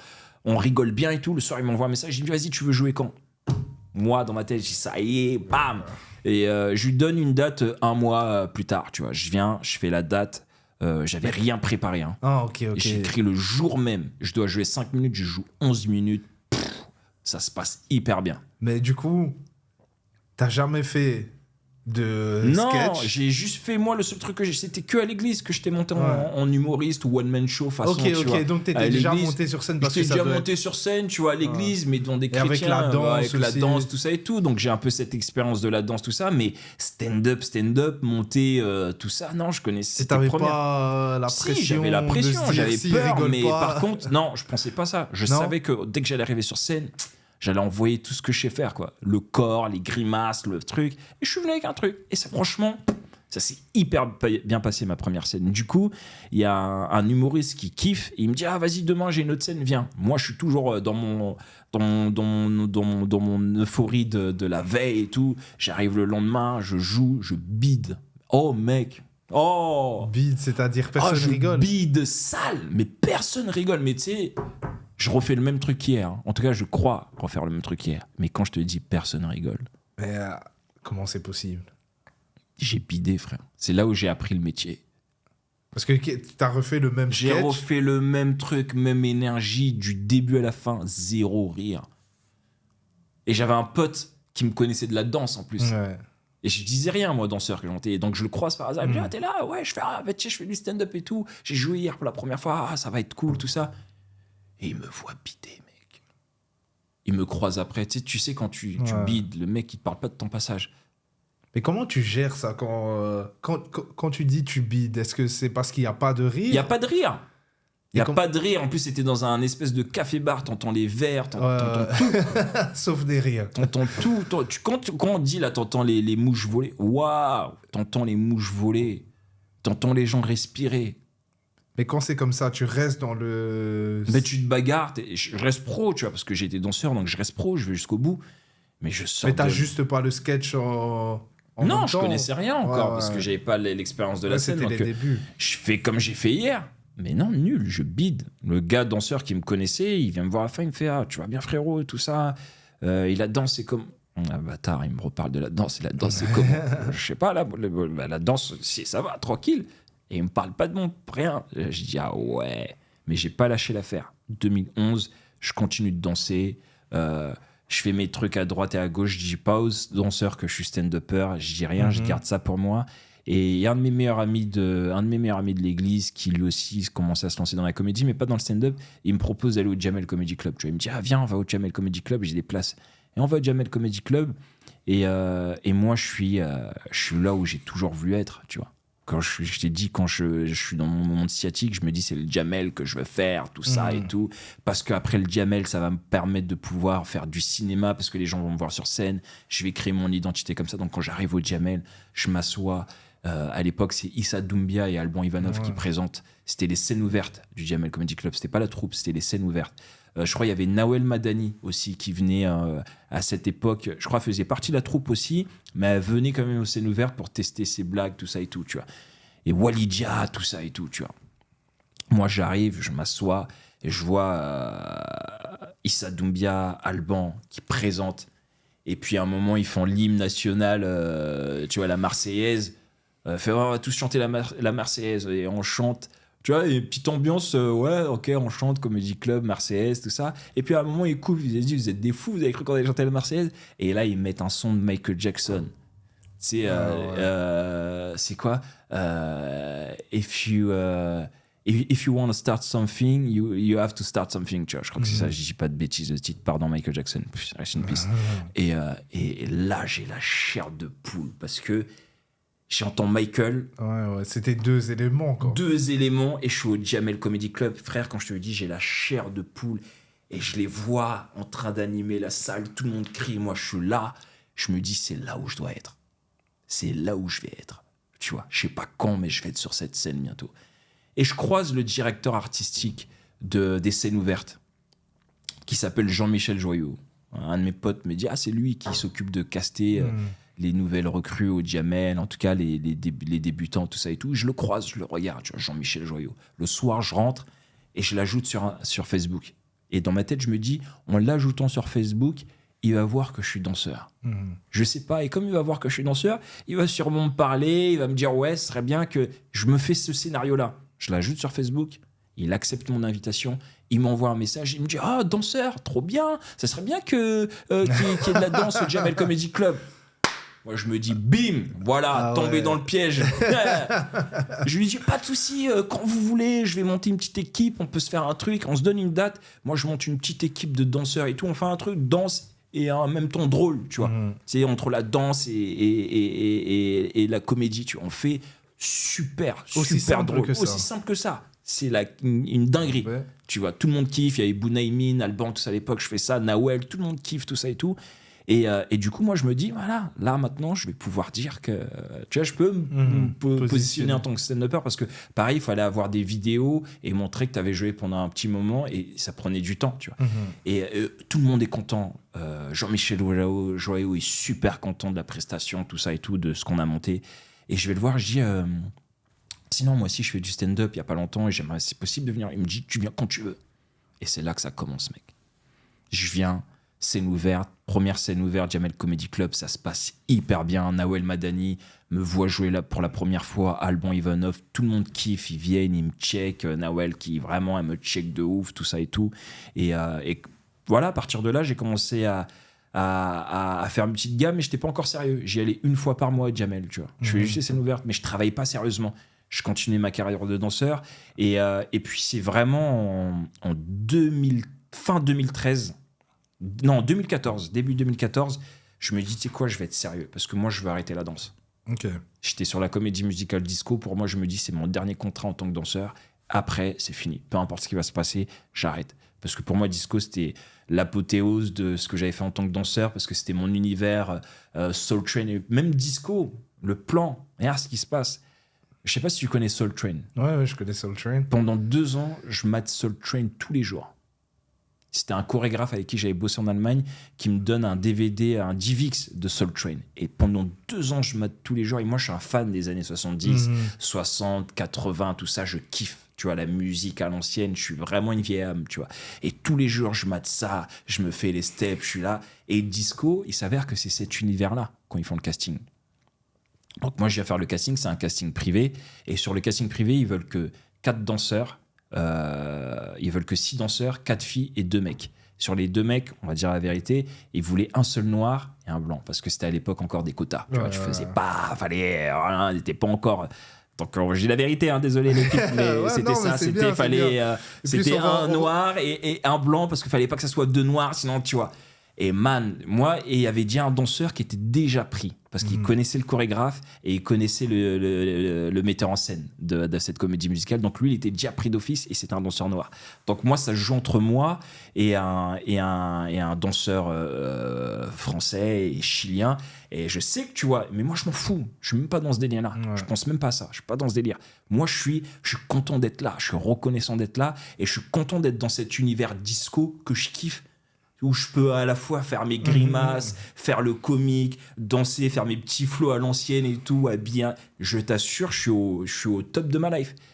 Et je fais le casting, on me rappelle le lendemain, ça joue entre moi et ce danseur latino, tu vois, qui est d'Amérique latine. Et il faut pas oublier qu'il voulait pas... Voilà, c'était... bruit de couloir, on va pas prendre de noir. Aujourd'hui, il y a plus ce problème-là. Tu vois, les danseurs comme l'équipe de France s'en fichent. Mais avant, c'était non, on peut pas mettre de noir, 3 noirs, ça fait trop. C'est trop. Qu'on ressent encore dans le cinéma aujourd'hui. Mais on va en parler. Tu vas en parler de ça. Et du coup, je mets tellement du cœur, de la vibes, tu vois, que le soir, je rentre, on m'appelle, on me dit, Nick, tu sais que t'es pris, hein. Pardon ? Je fais, non, mais tu nous as vendu. Là. Pour nous, on était dans la comédie musicale. C'est comme si elle avait déjà commencé en te regardant danser. Donc voilà. Et c'est là que j'ai compris ce truc-là de la vie. Donc ils ont pris 2 Renois alors. 2 Renois. Et j'ai compris ce truc-là dans la vie. C'est un mec qui s'appelle Booker T. Washington qui a dit un truc. Qui a dit que quand tu crées le besoin chez les gens, quand tu arrives à donner ce dont les gens ont besoin, les gens ne regardent plus ta couleur de peau. Que tu sois blanc, noir, ce que tu veux, les gens ne regardent plus ta couleur de peau. Parce que tu leur donnes ce qu'ils veulent. Tu crées ce besoin, il n'y a que toi. Et c'est ça qu'il faut faire. Créer le besoin chez les gens. Et les gens s'en fichent après d'où tu viens quitter. Mec, t'es bon. Ouais, c'est tout. Bon. Tu fais rêver, t'inspires, t'es ce dont on a besoin. Voilà, mec. On va pas pouvoir le trouver ailleurs, c'est ça. Et c'est comme ça, disco. Ben, après, Jamel, je suis là. Je me dis, ben, après cette comédie musicale qui est pour moi le top en tant que... dans ma carrière de danseur où je kiffe et magnifiquement bien payé, tourner en France, tout ça et tout, Folie Bergère, salle de ouf. Je me dis après ça, j'arrête. Je me consacre au stand-up. Et entre-temps, ben, je vais faire mes gammes au Panama Café. C'est vraiment la salle du temps. Jamel et Panama Café. Et Panama Café, donc je vais m'entraîner au Panama Café. Et je viens vraiment en mode débutant. Hein. Je fais des petites scènes, la bouche, je dis pas aux gens que je fais de Jamel. Je viens en débutant. J'aime pas, moi, faire genre, je viens... Okay. Si tu vois que je suis bon, tu me fais monter. Mais moi, je veux rien dire. Je viens, je fais mes gammes pendant 3-4 mois. Je suis sélectionné pour les scènes ouvertes, le best-of des scènes ouvertes. Et les best-of des scènes ouvertes, c'est là où tu as Jamel qui vient. Okay. Donc tout le monde sait que Jamel sera là, donc tout le monde panique. Moi, je panique pas parce que j'avais écrit qu'un jour, Jamel, il va savoir comment je m'appelle. Et moi, ce jour-là, c'était il y a 10 ans, en 2024. C'était au mois de mars. Ouais. C'était il y a 10 ans, ça. Et quand ça arrive... Je me dis aujourd'hui, c'est le jour. Tout le monde est en stress. Hein. Il y a Jamel. Moi, je suis là. Il va savoir comment je m'appelle. Il va voir comment je vais tout brûler sur scène, ce que je vais lui envoyer. Là. Et j'étais encore, à ce moment-là, j'étais vers la fin de mes crises d'angoisse. Donc, j'avais encore des petits symptômes et tout, tu vois. J'étais vers la fin, tu vois. Et faut pas... Et ça arrivait 7-8 mois après ce que je racontais tout à l'heure. C'est sur ce truc, cette envie de... Tu vois. Et du coup, le soir arrive, c'est l'une de mes plus belles scènes, franchement, en tant qu'humoriste, même si c'était à mes débuts, mais l'une de mes plus belles scènes parce que j'étais présent, vivant, j'avais électrisé la salle, tout ça, vraiment, pam, Jamel, il vient me checker à la fin, le nouveau directeur artistique qui s'appelle Ismaël Sissavané, qui est un de mes meilleurs amis, mon meilleur ami, mon grand frère, mon mentor, mon metteur en scène aujourd'hui, avec qui je bosse surtout. Il faisait partie des nouveaux directeurs artistiques ce jour-là. Lui, pareil, il vient me checker, il fait « Oh, c'est lourd ce que tu fais, je vais garder ton contact parce que peut-être que l'émission du Jamel, ça peut être pour toi, tout ça et tout, tu vois. » Et le soir... Et tu te souviens encore du sketch que t'as fait? Ben, c'est tout ce que j'ai fait après quand j'ai enregistré la Maman veut du poulet, Michael Jackson qui se tape, tout ça et tout. Oh là là, waouh. Et le soir, on est tous invités au loft de Jamel après le passage. Et je t'assure, hein, sans dénigrer qui que ce soit, mais j'avais un truc en moi où, tu vois, tout le monde prenait des photos avec Jamel et moi, je voulais pas. Je voulais pas. Pourquoi ? Parce que en fait, j'avais besoin d'inscrire ça dans mon cœur que si je prends une photo avec lui, ça veut dire que ça s'arrête là. Que je vais juste me contenter d'une image, d'une photo. Je dis non, moi je veux que ça devienne mon pote. Je veux avoir son numéro de téléphone, je veux qu'il ait mon numéro de téléphone et je veux qu'on bosse ensemble. Donc je me dis, je vais pas faire de photos avec toi. Comme ça, tu sais, la rage, elle reste. Frère, aujourd'hui, j'ai son numéro de téléphone, mon gars. J'ai bossé avec Jamel. Jamel, c'est la famille, tu vois. Aujourd'hui, c'est... Non, mais c'est bien. Et j'ai intégré la troupe comme ça et c'est comme ça que voilà, ma carrière après... elle a commencé à se construire et puis je suis parti en première partie avec Alban. J'ai commencé après, les gens ont commencé à me découvrir. J'ai eu un agent pour le cinéma, j'ai une coach pour le cinéma qui m'a permis de me perfectionner en tant qu'acteur, qui m'aide encore à me perfectionner en tant qu'acteur. Et puis voilà, j'ai commencé à faire des castings petit à petit et puis la suite. Donc le Jamel, c'est vraiment quand tu rentres dans le Jamel, ça t'ouvre vraiment beaucoup de portes. C'est une marque, hein, Jamel. Hein. C'est une marque, ça. C'est un gros tremplin. Ça a ouvert tous les artistes qui sont là aujourd'hui, c'est grâce au Jamel Comedy Club. C'est grâce à cette collaboration, cette force créative de Kader Aoun et de Jamel Debbouze, tu vois. Mais aujourd'hui, ça a plus... C'est une grosse marque, mais ça a plus la même force de frappe qu'avant, tu vois. Tu ne dis pas qu'aujourd'hui... Parce qu'avant, tout le monde en parlait. Enfin, voilà. Et on en parle toujours, mais maintenant, même en Belgique, tu vois ça un peu moins. Parce que c'était à l'époque de la télé. Moi, tu vois, là où j'ai de la chance, c'est parce que je suis encore arrivé à une époque où les gens regardaient la télé, les gens se donnaient ce rendez-vous. Tu vois, quand moi, mon émission, elle est passée, les gens vraiment se disaient, OK, à 18h, il passe, je vais me poster devant la télé. T'avais pas ce truc de replay où je vais regarder sur Insta, où je vais regarder... Non, c'était encore la force de la télé.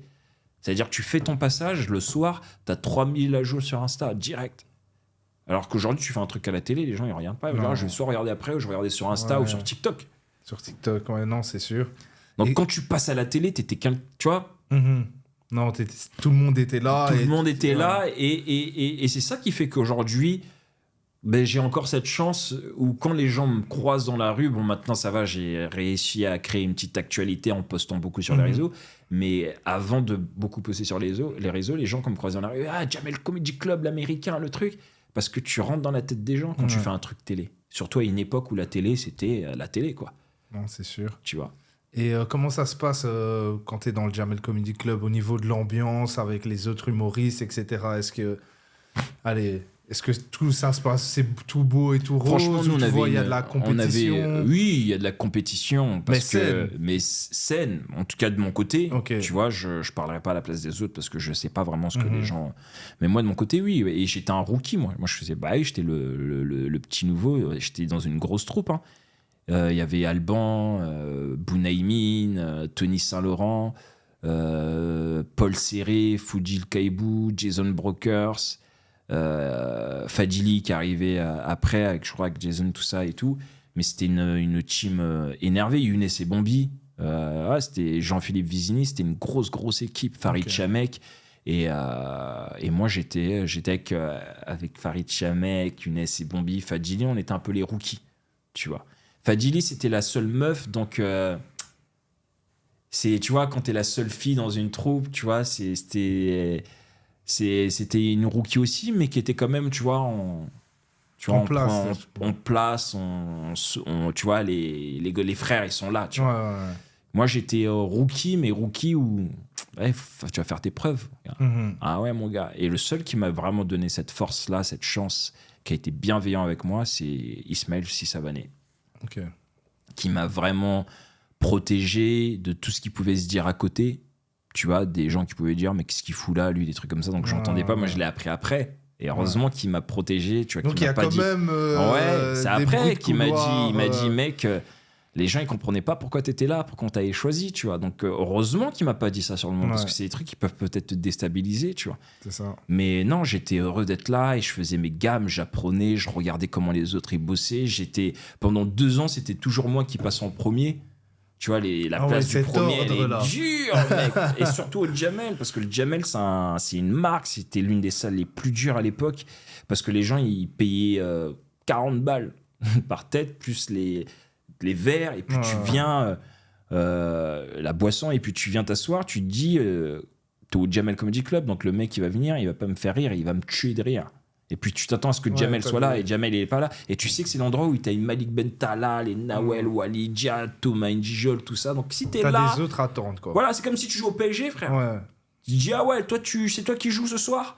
T'as intérêt, hein. Fais pas Colomboigny, vas-y mec. Tu vois ce que je veux dire. C'est mon frérot, mais man, c'était le PSG, le Jamel Comedy Club avant, donc t'es là. Et gars, pendant 2 ans, j'ouvrais, c'était dur, hein. Mais ça m'a forgé. Je suis devenu fort grâce à ça, mec. Je suis fort. Puis après, j'ai commencé à faire les premières parties d'Alban. J'ai bidé pendant 3 mois. Alban, il a commencé à me dire plus tard, il m'a dit, mec, j'ai pas lâché l'affaire avec toi, mais ma mère, avec qui je parle beaucoup, sa mère, elle me disait, mais pourquoi tu le mets lui en première partie, tu vois. Et il m'a dit, c'est la seule que j'écoute. Mais je sais pas, j'ai cru en toi, je t'ai gardé. Et mon manager, qui était à l'époque, qui était pas mon manager, il vient me voir, il me dit, Nick, arrête de faire plein de trucs comme ça. Juste concentre-toi sur ton 5 minutes que tu dois faire pour l'émission. Bosse ça. Et ça, il y a eu un déclic. Je suis passé de pas de rire en première partie à 1 rire, 2 rires, 3 rires, 4 rires, 5 rires, des applauses. Et puis je suis arrivé pour l'enregistrement de la 2e saison, là où je suis habillé tout en noir et tout. Flèche. Transformation, flèche. Et qu'est-ce que t'as changé ? Ben, je me suis juste focus en fait sur. T'enlèves les trucs qui. Les trucs qui te servent à rien dans les sketchs. En fait, c'est comme si tu vois. C'est comme quand tu fais de la musique. Tu vas mettre plein d'instrus, plein de trucs. Et puis après, tu vas écouter le son, tu vas dire, ok, ça me sert à rien, ça me sert à rien. Je cut ça, je garde ça. Pour que ça soit fluide, bon, tu vois, qui est tout, tu vois. Mais le stand-up, c'est pareil. Même encore aujourd'hui, quand j'écris, je vais écrire en bordel, je vais faire des premiers jets, je vais monter sur scène, faire. Puis petit à petit, tu réduis, il t'enlève les trucs qui parasitent, qui t'enlèvent le bon timing. Puis moi, maintenant, je commence à me connaître, donc je sais que quand je vais le dire, faut que je sois un peu plus short sur ce mot, faut que je mette une respiration à ce moment-là pour que le rythme soit bon. Donc tu réduis. Donc au début, tu fais un gros bordel. Et puis après, t'arranges. Tu dis, ok, ça, je vais le mettre au début, ça, je vais le mettre là, ça, c'est plus fort ici, ça me sert à rien, ce mot, ça, faut que je change le mot, parce que si je le dis comme ça, c'est plus drôle que si je le dis autrement. C'est plein de trucs que les gens, ils savent pas. Tu vois, il y a un truc qui va être drôle si je te dis, c'est comme si tu dis, voilà, je te dis, je me suis acheté une bouteille de coca. C'est moins drôle que si je dis j'ai acheté une canette de coca. Tu vois, canette, dans le contexte, il y a des mots qui tapent. J'ai pris une bouteille dans une canette, tu vois, et tu joues, même le mot, le comment. Je dis pas là, mais dans le contexte, il y a plein de trucs comme ça, tu vois. Ok. Et c'est ce que j'ai fait à ce moment-là, et ouais, à ce moment-là, bam, je suis parti en première partie avec Alban, toute la France, et ça m'a rendu fort aussi. J'ai commencé après à jouer dans des endroits durs, des chichas, des trucs comme ça. C'est un autre public. C'est un public différent. Public là de banlieue, où tout le monde est drôle. Parce que il y a des gens qui sont plus drôles que toi. Et malheureusement, il y a ce truc qui vont se dire, eux, pendant que toi t'es sur scène, ils disent, vas-y, moi je vais être plus drôle. Sauf que non, c'est un métier, tu vois. T'as des tueurs. Moi, il y a des mecs, ils sont largement plus drôles que moi, mais sur scène, c'est autre chose. C'est comme t'as des mecs au foot, ils sont très forts en quartier, très techniques. Le terrain, c'est autre chose, mec. Non, c'est 90 minutes, cardio, être stratégique, être intelligent, le public, gérer la pression, man. Mais le stand-up, c'est pareil. T'as des gens très, très, très drôles en tchékar ou dans la vie. Monte sur scène, frérot. Comment tu vas délivrer ta vanne ? Comment tu vas l'amener ? Tout ça que j'ai appris, quoi. Non, je te demandais par rapport à l'ambiance du Jamel Comedy Club parce que nous, on a eu une bonne ambiance, ouais. On a eu une bonne team parce que Ismaël Sissavani, qui était le DA, il était droit, bienveillant, intègre et vrai avec tout le monde, tu vois. Il mettait personne au-dessus de... Non, il a toujours fait en sorte que tout le monde se retrouve tu vois, à égalité. Et c'est ce qui faisait qu'on avait on a une bonne. Il y a eu des moments un peu relous, mais C'est moins normal. que je pense avec certaines troupes, tu vois. Parce que de manière générale, déjà, la vie en groupe, Ah c'est ouais, compliqué. non, franchement, lui, il avait Et mis une après, good vibes et on avait tous envie que ça se passe bien. Et puis après, ouais, tu vois, après, il y a toujours des petits trucs intérieurs, mais par respect pour lui et le respect qui nous inspirait, on pouvait pas déconner. Ok. Et à un moment donné, j'ai vu que tu as passé X nombre d'années, je pense que c'est de 2013 à 2017 ou 19 au Jamel Comedy Club. Non, j'ai fait de 2014 à 2017. Ouais, 2017. Ouais. Pourquoi tu as décidé de... Ou alors c'est comme ça dans le Jamel Comedy Club, tu peux pas rester à vie. Non, tu peux rester. Bon, ça dépend. Il y en a qui. Tu peux rester à vie, je pense. Non, c'est juste parce que moi, à un moment, faut que ça s'arrête, quoi. Il faut que tu crées comme je dis, ta légende, ton histoire, tu vois. Et moi, j'étais arrivé à un moment où, ça y est, c'était bon. J'avais fait ce que je devais faire. J'avais appris ce que je devais apprendre. Je mettais mon centre de formation, c'est le Jamel Comedy Club. Voilà, mon club de formation. Et que maintenant, ça y est, il fallait que j'aille ailleurs. Quitte à, même si ça marche pas tout de suite, mais il faut construire c'est là où je suis parti avec Alban en tournée. Ok. Tu vois. Et après, pareil, tourner, à un moment, tu vas pas faire les premières parties d'Alban toute ta vie. Non. Donc, tu commences après à te concentrer sur toi, monter ton équipe, faire tes trucs. Et c'est là où j'étais absent, où je mettais rien sur les réseaux. Et c'était un truc que je comprenais pas, Snap, Insta, tous ces trucs-là, ça m'intéressait pas. Mais je me tuais sur scène. J'étais en mode 5-6 fois par soir. Tous les endroits difficiles, comme je dis, les chichas, jouer devant une piscine, j'ai fait tous les trucs durs. Et t'avais arrêté la danse Ouais, totalement, oui, ouais. complètement. Et au niveau du Jamel Comedy Club, est-ce que vous êtes... comme toi, tu venais d'arriver, t'étais un rookie, t'étais quand même rémunéré ou Oui, comment ça se passe? C'est des on contrats toujours. Oui, hein. on est payé. Oui, quand t'es dans ces trucs-là, on est très bien payé. Enfin, on était bien payé quand même. Après, tu as tes droits d'auteur, tu as des droits d'image, tu as les cachets d'intermittence, tous ces trucs-là. Et puis, tu as les tournées, tu as ces trucs. Et moi, comme je dis, comme tout, hein, c'est peut-être un métier à risque, mais souvent on le dit, ouais, il faut être médecin, il faut être avocat, il faut être un homme d'affaires. Si tu es nul en tant qu'homme d'affaires, tu manges pas. Ouais, non, Si tu as un avocat éclaté, avocat commis d'office, tu manges pas. Si tu as un médecin qui va pas plus loin, tu vas devenir un médecin généraliste et c'est pas ouf. Et l'artistique, c'est pareil. Si t'as un artiste qui bosse pas, qui glande, qui se branle et tu manges pas. Mais si tu bosses, si tu te donnes les moyens, frère, il faut bosser. C'est tout, en fait, comme tout. Vous êtes des entrepreneurs de votre propre carrière. Exactement. C'est tout à fait Faut bosser, en tout cas. Tu vois. Et du coup, transition vers le cinéma. C'était... J'ai regardé hier Ima. Oula, il a regardé hier Ima avant de venir aujourd'hui. J'ai regardé Ima avant de venir. Et donc, transition un peu sur ça. Comment ça s'est passé en fait? Comment t'es arrivé dans le cinéma? Parce que ton premier film, c'était pendant le Jamel ou Non, ça arrivait bien après. J'ai pas tout de suite commencé parce que avant je faisais beaucoup de casting. Et c'est marrant, quand j'avais pas encore d'agent.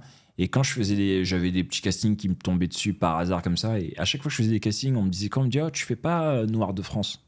Des trucs qu'on me disait. On me dit tu fais très noir américain ou anglais. Attends. La vérité, on me disait. On me disait tu fais pas noir de France dans les castings du cinéma. Et dans la vie, je dis c'est quoi un noir de France?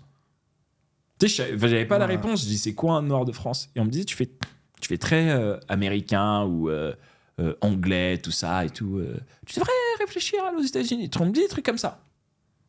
Okay. Je comprenais pas. Donc tous mes castings, c'est ça. Et puis après, j'ai eu un agent, Christelle, incroyable, magnifique, qui bosse trop bien. On bosse super bien avec elle.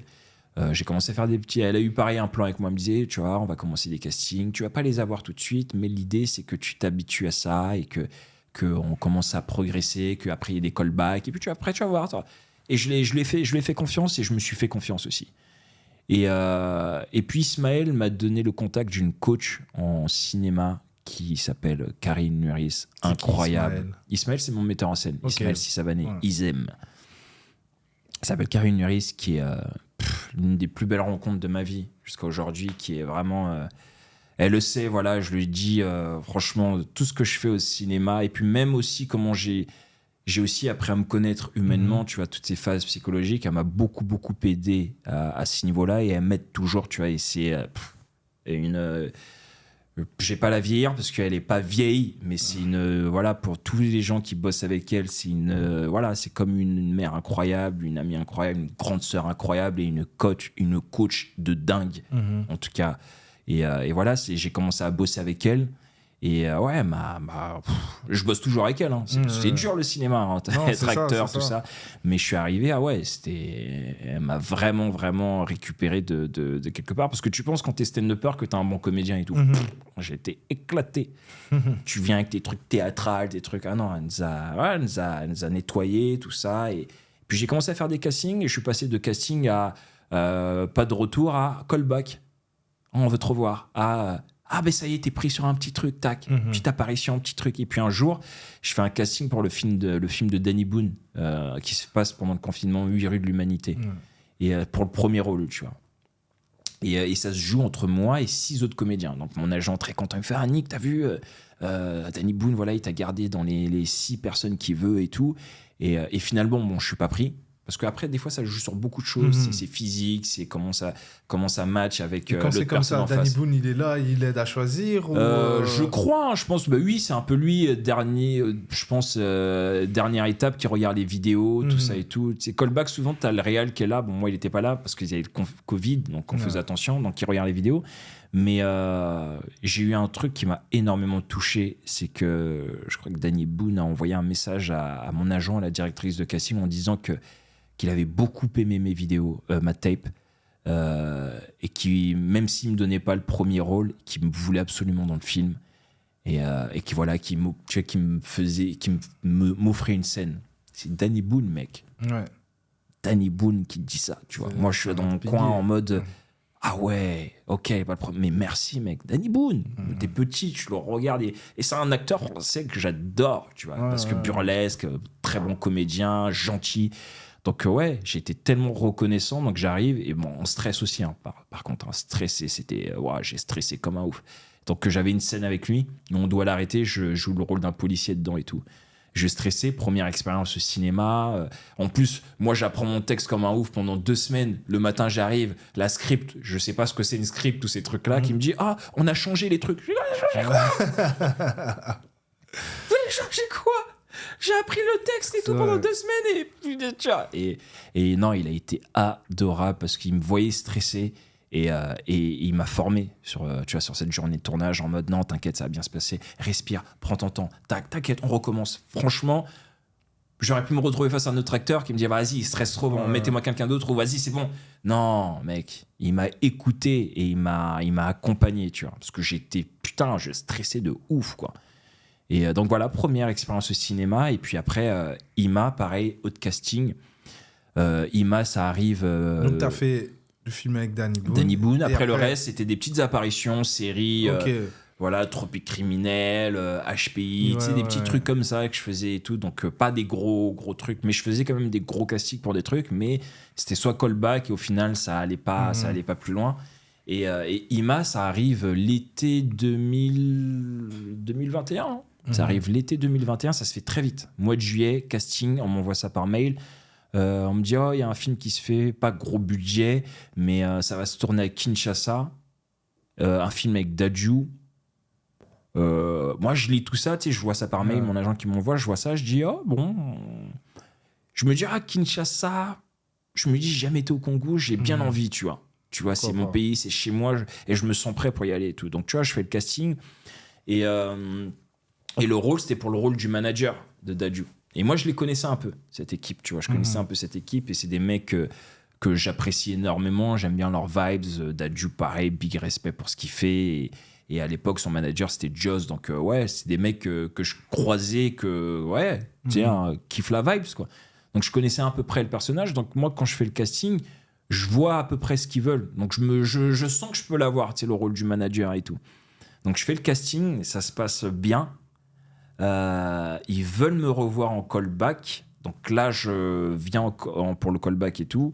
Et il y a le réal qui est là, qui s'appelle Nice Tavernier. Personnage incroyable, fils de Bertrand Tavernier, réalisateur de ouf. Genre, voilà. Donc oui, c'est ça aussi que mon agent me dit, même si t'es pas chaud pour le film, là c'est Nils Tavernier, faut que t'y ailles, c'est bien pour ton CV, tu vois. Je vois ok. Et donc je reviens en callback, je vois Nils Tavernier, on se rend compte, on match tout de suite en termes de vibes, d'énergie, puis il kiffe la danse, tout ça, donc il sait que j'étais danseur, donc il adore travailler avec les danseurs et tout, tu vois. Et il me dit quoi ? Il me dit, écoute Nick, j'ai envie de te tester sur autre chose, sur le rôle du méchant là. Moi, c'est des personnages plus compliqués pour moi parce que c'est des rôles de composition, donc ça demande plus de travail, ça demande de vraiment aller chercher, de bosser, de pas faire n'importe quoi, tu vois. Ça demande vraiment de la bonne justesse, de pas être dans du je sais pas si c'est le bon mot, mais de pas être dans du simulacre, tu vois. Tu vois, de pas trop surjouer. Donc c'est très dur les personnages comme ça, surtout quand je suis pas quelqu'un, quand tu me vois de méchant, qui fait flipper et tout, tu vois. Hier, je me suis dit punaise, il est comme ça. tu vois. Et du coup, donc moi quand il me propose ça, il me dit je te laisse 10 minutes, t'inquiète, te mets pas de pression, c'est comme un labo, et franchement, je joue le jeu. Même moi j'arrive en mode non, t'inquiète, même moi je le dis, je suis comme dans un labo là, je m'en fous. Je dis y a pas de souci, je le fais. Parce que je suis préparé déjà avec ma coach depuis un moment, parce que quand je suis en coaching avec elle, on avait avec d'autres acteurs, et elle nous met dans ces conditions, des fois où tu as un acteur qui doit tourner un film, où il a une scène, où il a un casting, donc je vais lui donner la réplique, donc on va tester plein de trucs. Donc elle nous met dans cette condition, elle nous dit toujours, ici c'est un laboratoire, pour que quand vous arrivez sur un plateau, vous êtes prêts. Si on vous demande de changer de décor ou de changer de texte, ou si on vous demande de changer de... vous êtes prêts, tu vois. C'est pour ça qu'elle nous dit ratez tout ce qu'il y a à rater ici en cours. Elle nous forme à ça, tu vois. Donc moi, quand ça arrive, je suis prêt. Je me dis allez, je le vois comme en cours. Je me dis même limite que ma coach, elle est là, elle va me dire, tu vois, j'apprends le texte, tac, j'arrive, je fais le texte, je fais la scène.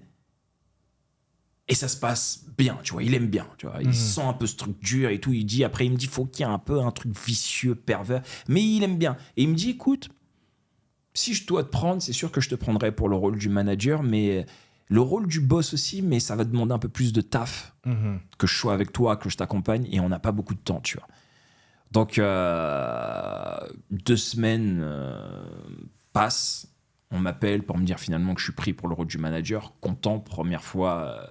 film, cinéma et un peu second rôle et tout, tu vois. Donc je suis content et puis Congo, tu vois, je vais aller au Congo, première fois de ma vie. Ça faisait 20 ans que ma mère elle n'avait pas été. Elle a pris ses billets 6 mois avant pour aller au Congo, donc c'est ce qui fait qu'on va se retrouver, tu vois. Elle va au même moment, à part juste 1 semaine avant moi, donc je suis content de ouf. Je me dis waouh, la vie elle est incroyable.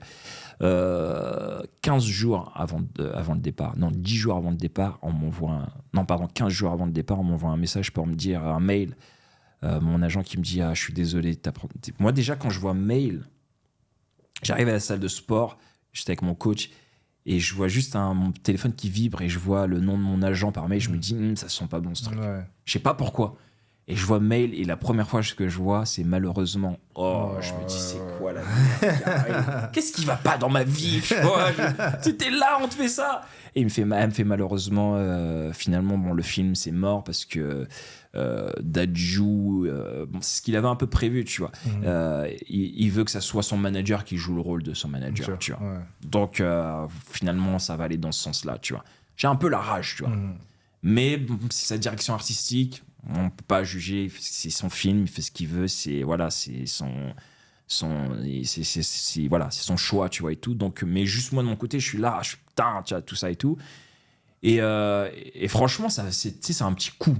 Je mange un coup, tu dis enfin quand t'arrives à voir un truc, on te met encore ça, tu vois, il y a encore une mauvaise nouvelle qui arrive, on t'éloigne de tes objectifs, de tes rêves, tu comprends pas, t'es pas bien, tu vois. T'es pas bien, mais je reste positif, je t'assure. Je reste positif, je suis en mode... En plus, je venais d'arriver à la salle de sport, j'étais avec mon coach, j'étais en train de me changer, et j'avais envie de rentrer chez moi.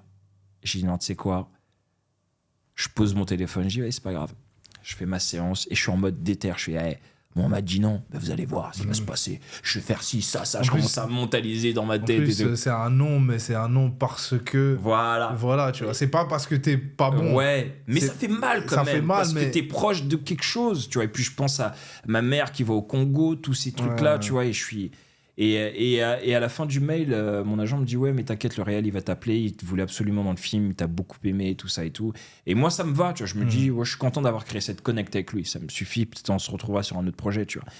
Et le jour arrive où je dois déposer ma mère à l'aéroport et je suis pas bien parce que je me dis normalement c'était moi une semaine plus tard qu'elle allait me retrouver dans la même place qu'elle et tout, aller au Congo et tout. Donc je rentre chez moi après et il y avait un truc trop relou qui s'était passé parce que ma soeur elle était un peu tombée un peu malade, donc on avait passé un peu une soirée un peu intense. J'étais avec elle à essayer de la soigner, tout ça et tout. Donc c'est très dur, j'avais pas dormi la nuit. Et le lendemain, lundi, dans l'après-midi, il y a le réal qui m'appelle, tu vois. Il m'appelle et tout, je vois son nom qui arrive, ça me réveille d'un coup. Et tu sais, je dormais, il était 16h en plus. Je dormais. Et tu sais, quand on t'appelle, les appels importants, tu te lèves vite, ta tête se fait ouais, allô, ça va? Non, je dors pas. Et il me fait, ça va, Nick et tout. Je fais, oui, ça va. Il me fait, bon, je suis désolé. Je fais, non, il n'y a pas de souci, t'inquiète, je sais, c'est le métier, c'est le cinéma, c'est comme ça, il n'y a aucun problème. En tout cas, je suis content qu'on se soit rencontrés, que t'aies aimé ce que j'ai pu proposer, tout ça, et merci pour tout, tu vois. Donc, je lui dis tout ça, et il me dit, ouais, c'est cool que t'aies cette attitude-là, mais moi, je te veux absolument dans le film. T'as envie de venir? Ouais, carrément. Même si je viens et c'est moi qui tiens la cam, il n'y a pas de souci. Tellement j'avais, je sais pas. Et il me dit, ok, je vais te donner un rôle, c'est si petit, hein, tout ça, mais au moins c'est quelque chose. Je fais, ok, pas de souci. Et il me donne le rôle du méchant. Et moi, au final, quand je fais le casting, ce que j'ai oublié de dire, c'est quand je fais le casting, le callback, et que je teste le rôle du méchant et le rôle du manager, j'en parle avec mon équipe, avec mon manager et mon agent. Et elle me dit, si tu devais choisir entre les deux, tu prendrais lequel? Je préfère prendre le rôle du méchant. Parce que c'est un truc qui n'a rien à voir avec moi. Ouais. C'est quelque chose, c'est un truc qui va me demander de travailler un peu plus, qui va aussi permettre de montrer quelque chose d'autre aux gens. Tu vois, que je peux être drôle, mais je peux être crédible aussi en mode sérieux, méchant, tu vois, flippant, tout ça et tout, tu vois. Donc je voulais absolument ce rôle-là. Et quand il me dit ça, je me dis, mais t'es sérieux ou quoi? C'est le rôle que je voulais vraiment et tout. Et c'est comme ça que ça se passe. Et 10 jours plus tard, je dois voler. Donc du coup, je vois juste ma coach 2 fois. Normalement, pour les trucs comme ça, tu bosses même 2 mois, 3 mois avant, sérieusement, tu vois. Mais tout s'est fait très vite. J'ai juste eu le temps de voir ma coach. Non, même pas une fois. Je l'ai vue une fois, on a papoté un peu, je lui ai expliqué, on a lu le scénario ensemble, tout ça et tout. Même pas si on a lu le scénario ensemble, je lui ai juste donné et j'ai fait une séance avec elle et après, je devais tracer. Mais sur le tournage, voilà, c'était mon premier gros rôle. Et je voulais faire les choses bien. Donc j'étais sérieux, mec. Je rigolais pas. Je venais à l'heure. J'apprenais mes textes. J'ai appris mon texte au couteau suisse. Je lisais le scénario tous les jours. J'apprenais mes textes 100 fois par jour s'il fallait, tu vois. Et j'étais toujours avec le réal. Toujours à parler ce que ça a, tu vois, pour essayer de faire les choses bien. Et du coup, Kinshasa en... Dinguerie, magnifique. Première fois, je mets les pieds là-bas, quoi. Je suis chez moi. Je vois ma grande sœur que j'ai jamais vue pour la première fois. Ok. Pareil, mon père, que j'ai jamais vu, mon vrai père, tu vois. Et on n'a pas pu se voir, malheureusement, mais il y avait plein d'émotions, trop de trucs. Et je suis avec ma mère qui a pas voyagé, qui n'était pas revenue dans son pays depuis 20 ans, qu'on se retrouve au même moment. Non, tout est beau. Tout est beau, et puis on tourne le film, et je suis dans de bonnes conditions, et je suis dans un pays que je kiffe, quoi. Et tourner le film avec Dadju, comment ça se passe là? Top, franchement top, goût de personnage, professionnel, le mec investi dans son truc, il fait les choses bien, on a super bien sympathisé, super bon collègue de taf, et non franchement c'était une belle expérience, tu vois, vraie belle expérience. C'est bien ça. Ça, je me doute que ça devait être vraiment en plus au pays, etc. Au pays, tout ça, ouais, et puis même de bosser avec une équipe française et une équipe congolaise. Et la connexion, ça a très très bien marché et ils ont été top.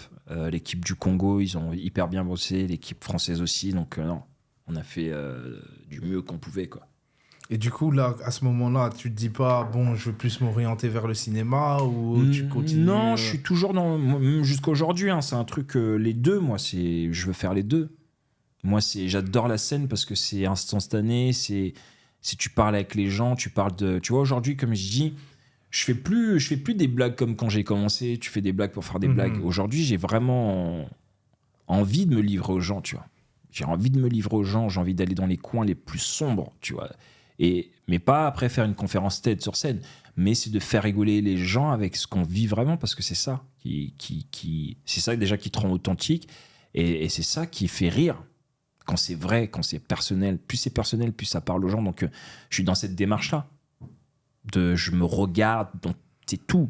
Comment je m'habille, qu'est-ce que je peux dire sur ça? Comment je parle, comment je suis dans mon comportement? Je suis quelqu'un de curieux, pas curieux? Pourquoi je suis pas quelqu'un de curieux? J'essaye de dire comment je me sens dans cette société, qu'est-ce que je trouve de ridicule, pourquoi c'est ridicule, qu'est-ce qui me fait peur, pourquoi ça me fait peur, pourquoi je trouve ça triste. Tu vois, c'est tout ça que Puis t'assembles ça comme il faut, mais non, j'aime trop la scène, je lâcherai jamais la scène. Et le cinéma, c'est autre chose, c'est un autre travail.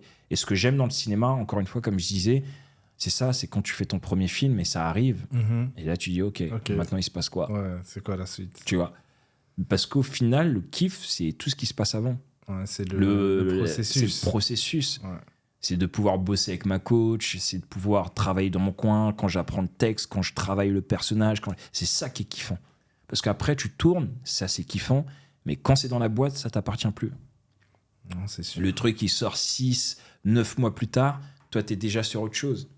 Physiquement, t'as peut-être changé, psychologiquement, t'es dans d'autres choses dans ta vie. Donc, tu revois le truc, même toi, tu dis, ah ouais, c'était moi il y a 10 mois, ça, tu vois. Et du coup, on parlait de ça à un moment donné, un homme noir au cinéma, dans le cinéma français. Est-ce que c'est plus compliqué qu'une autre ethnie, ou est-ce que les barrières d'entrée sont plus limitées?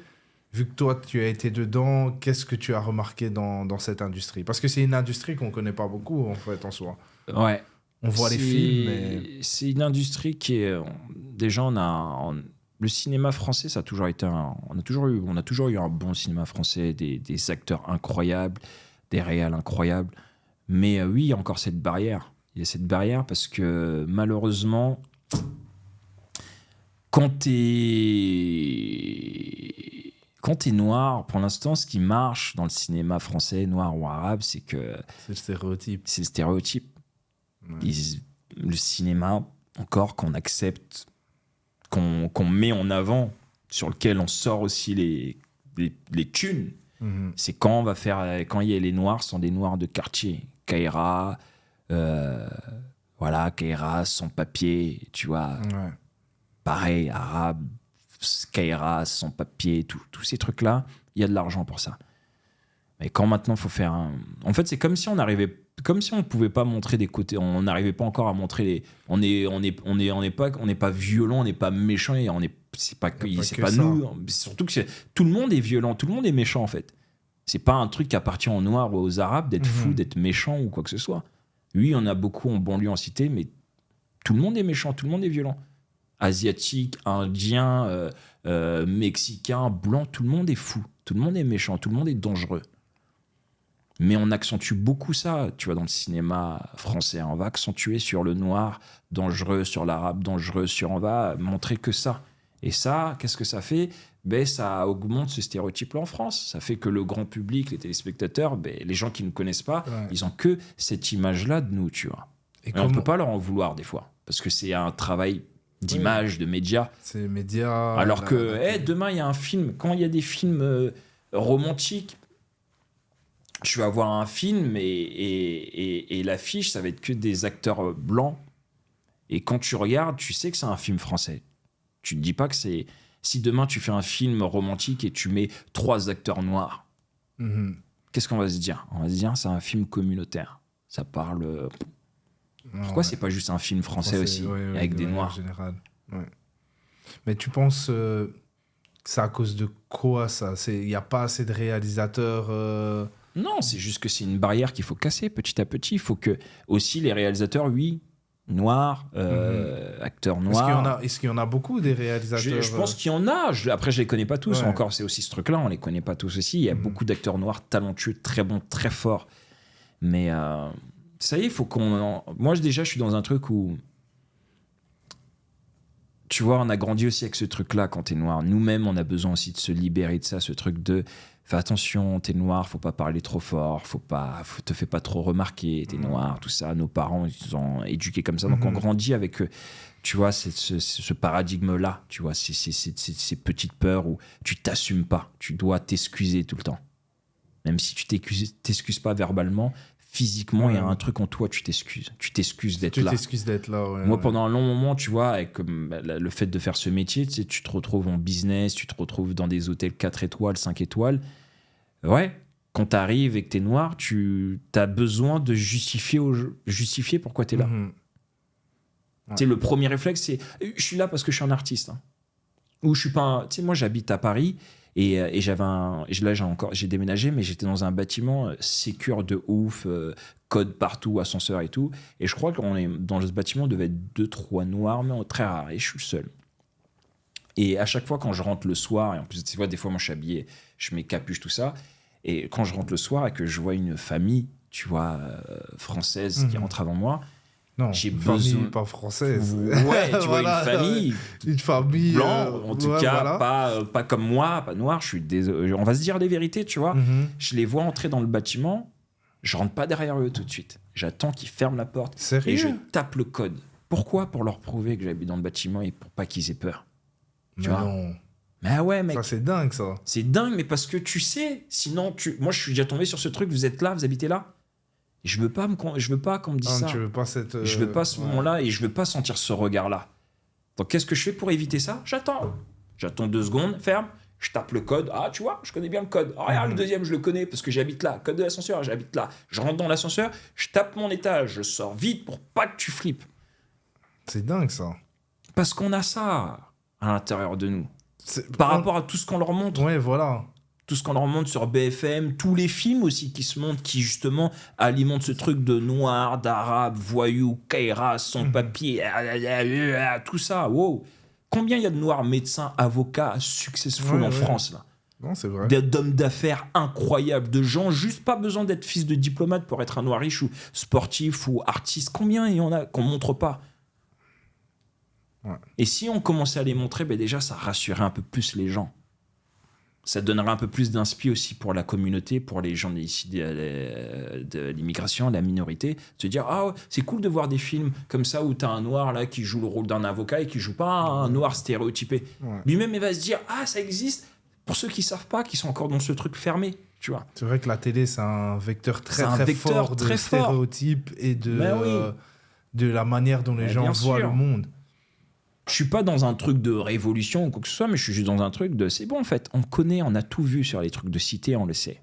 Je dis pas que demain, si on me propose un film et que je dois jouer une Kaira, ça dépend de l'histoire. Ça va dépendre de l'histoire. Si c'est un truc que j'ai vraiment envie de défendre et qu'il y a un truc vraiment fort, d'ailleurs j'ai un projet de film comme ça, mais c'est parce que c'est une histoire vraie, que c'est un truc touchant. C'est le seul truc que j'ai envie de faire et de faire un peu le mec en prison, tout ça, il y a aucun problème parce qu'il y a une histoire, il y a un vrai truc.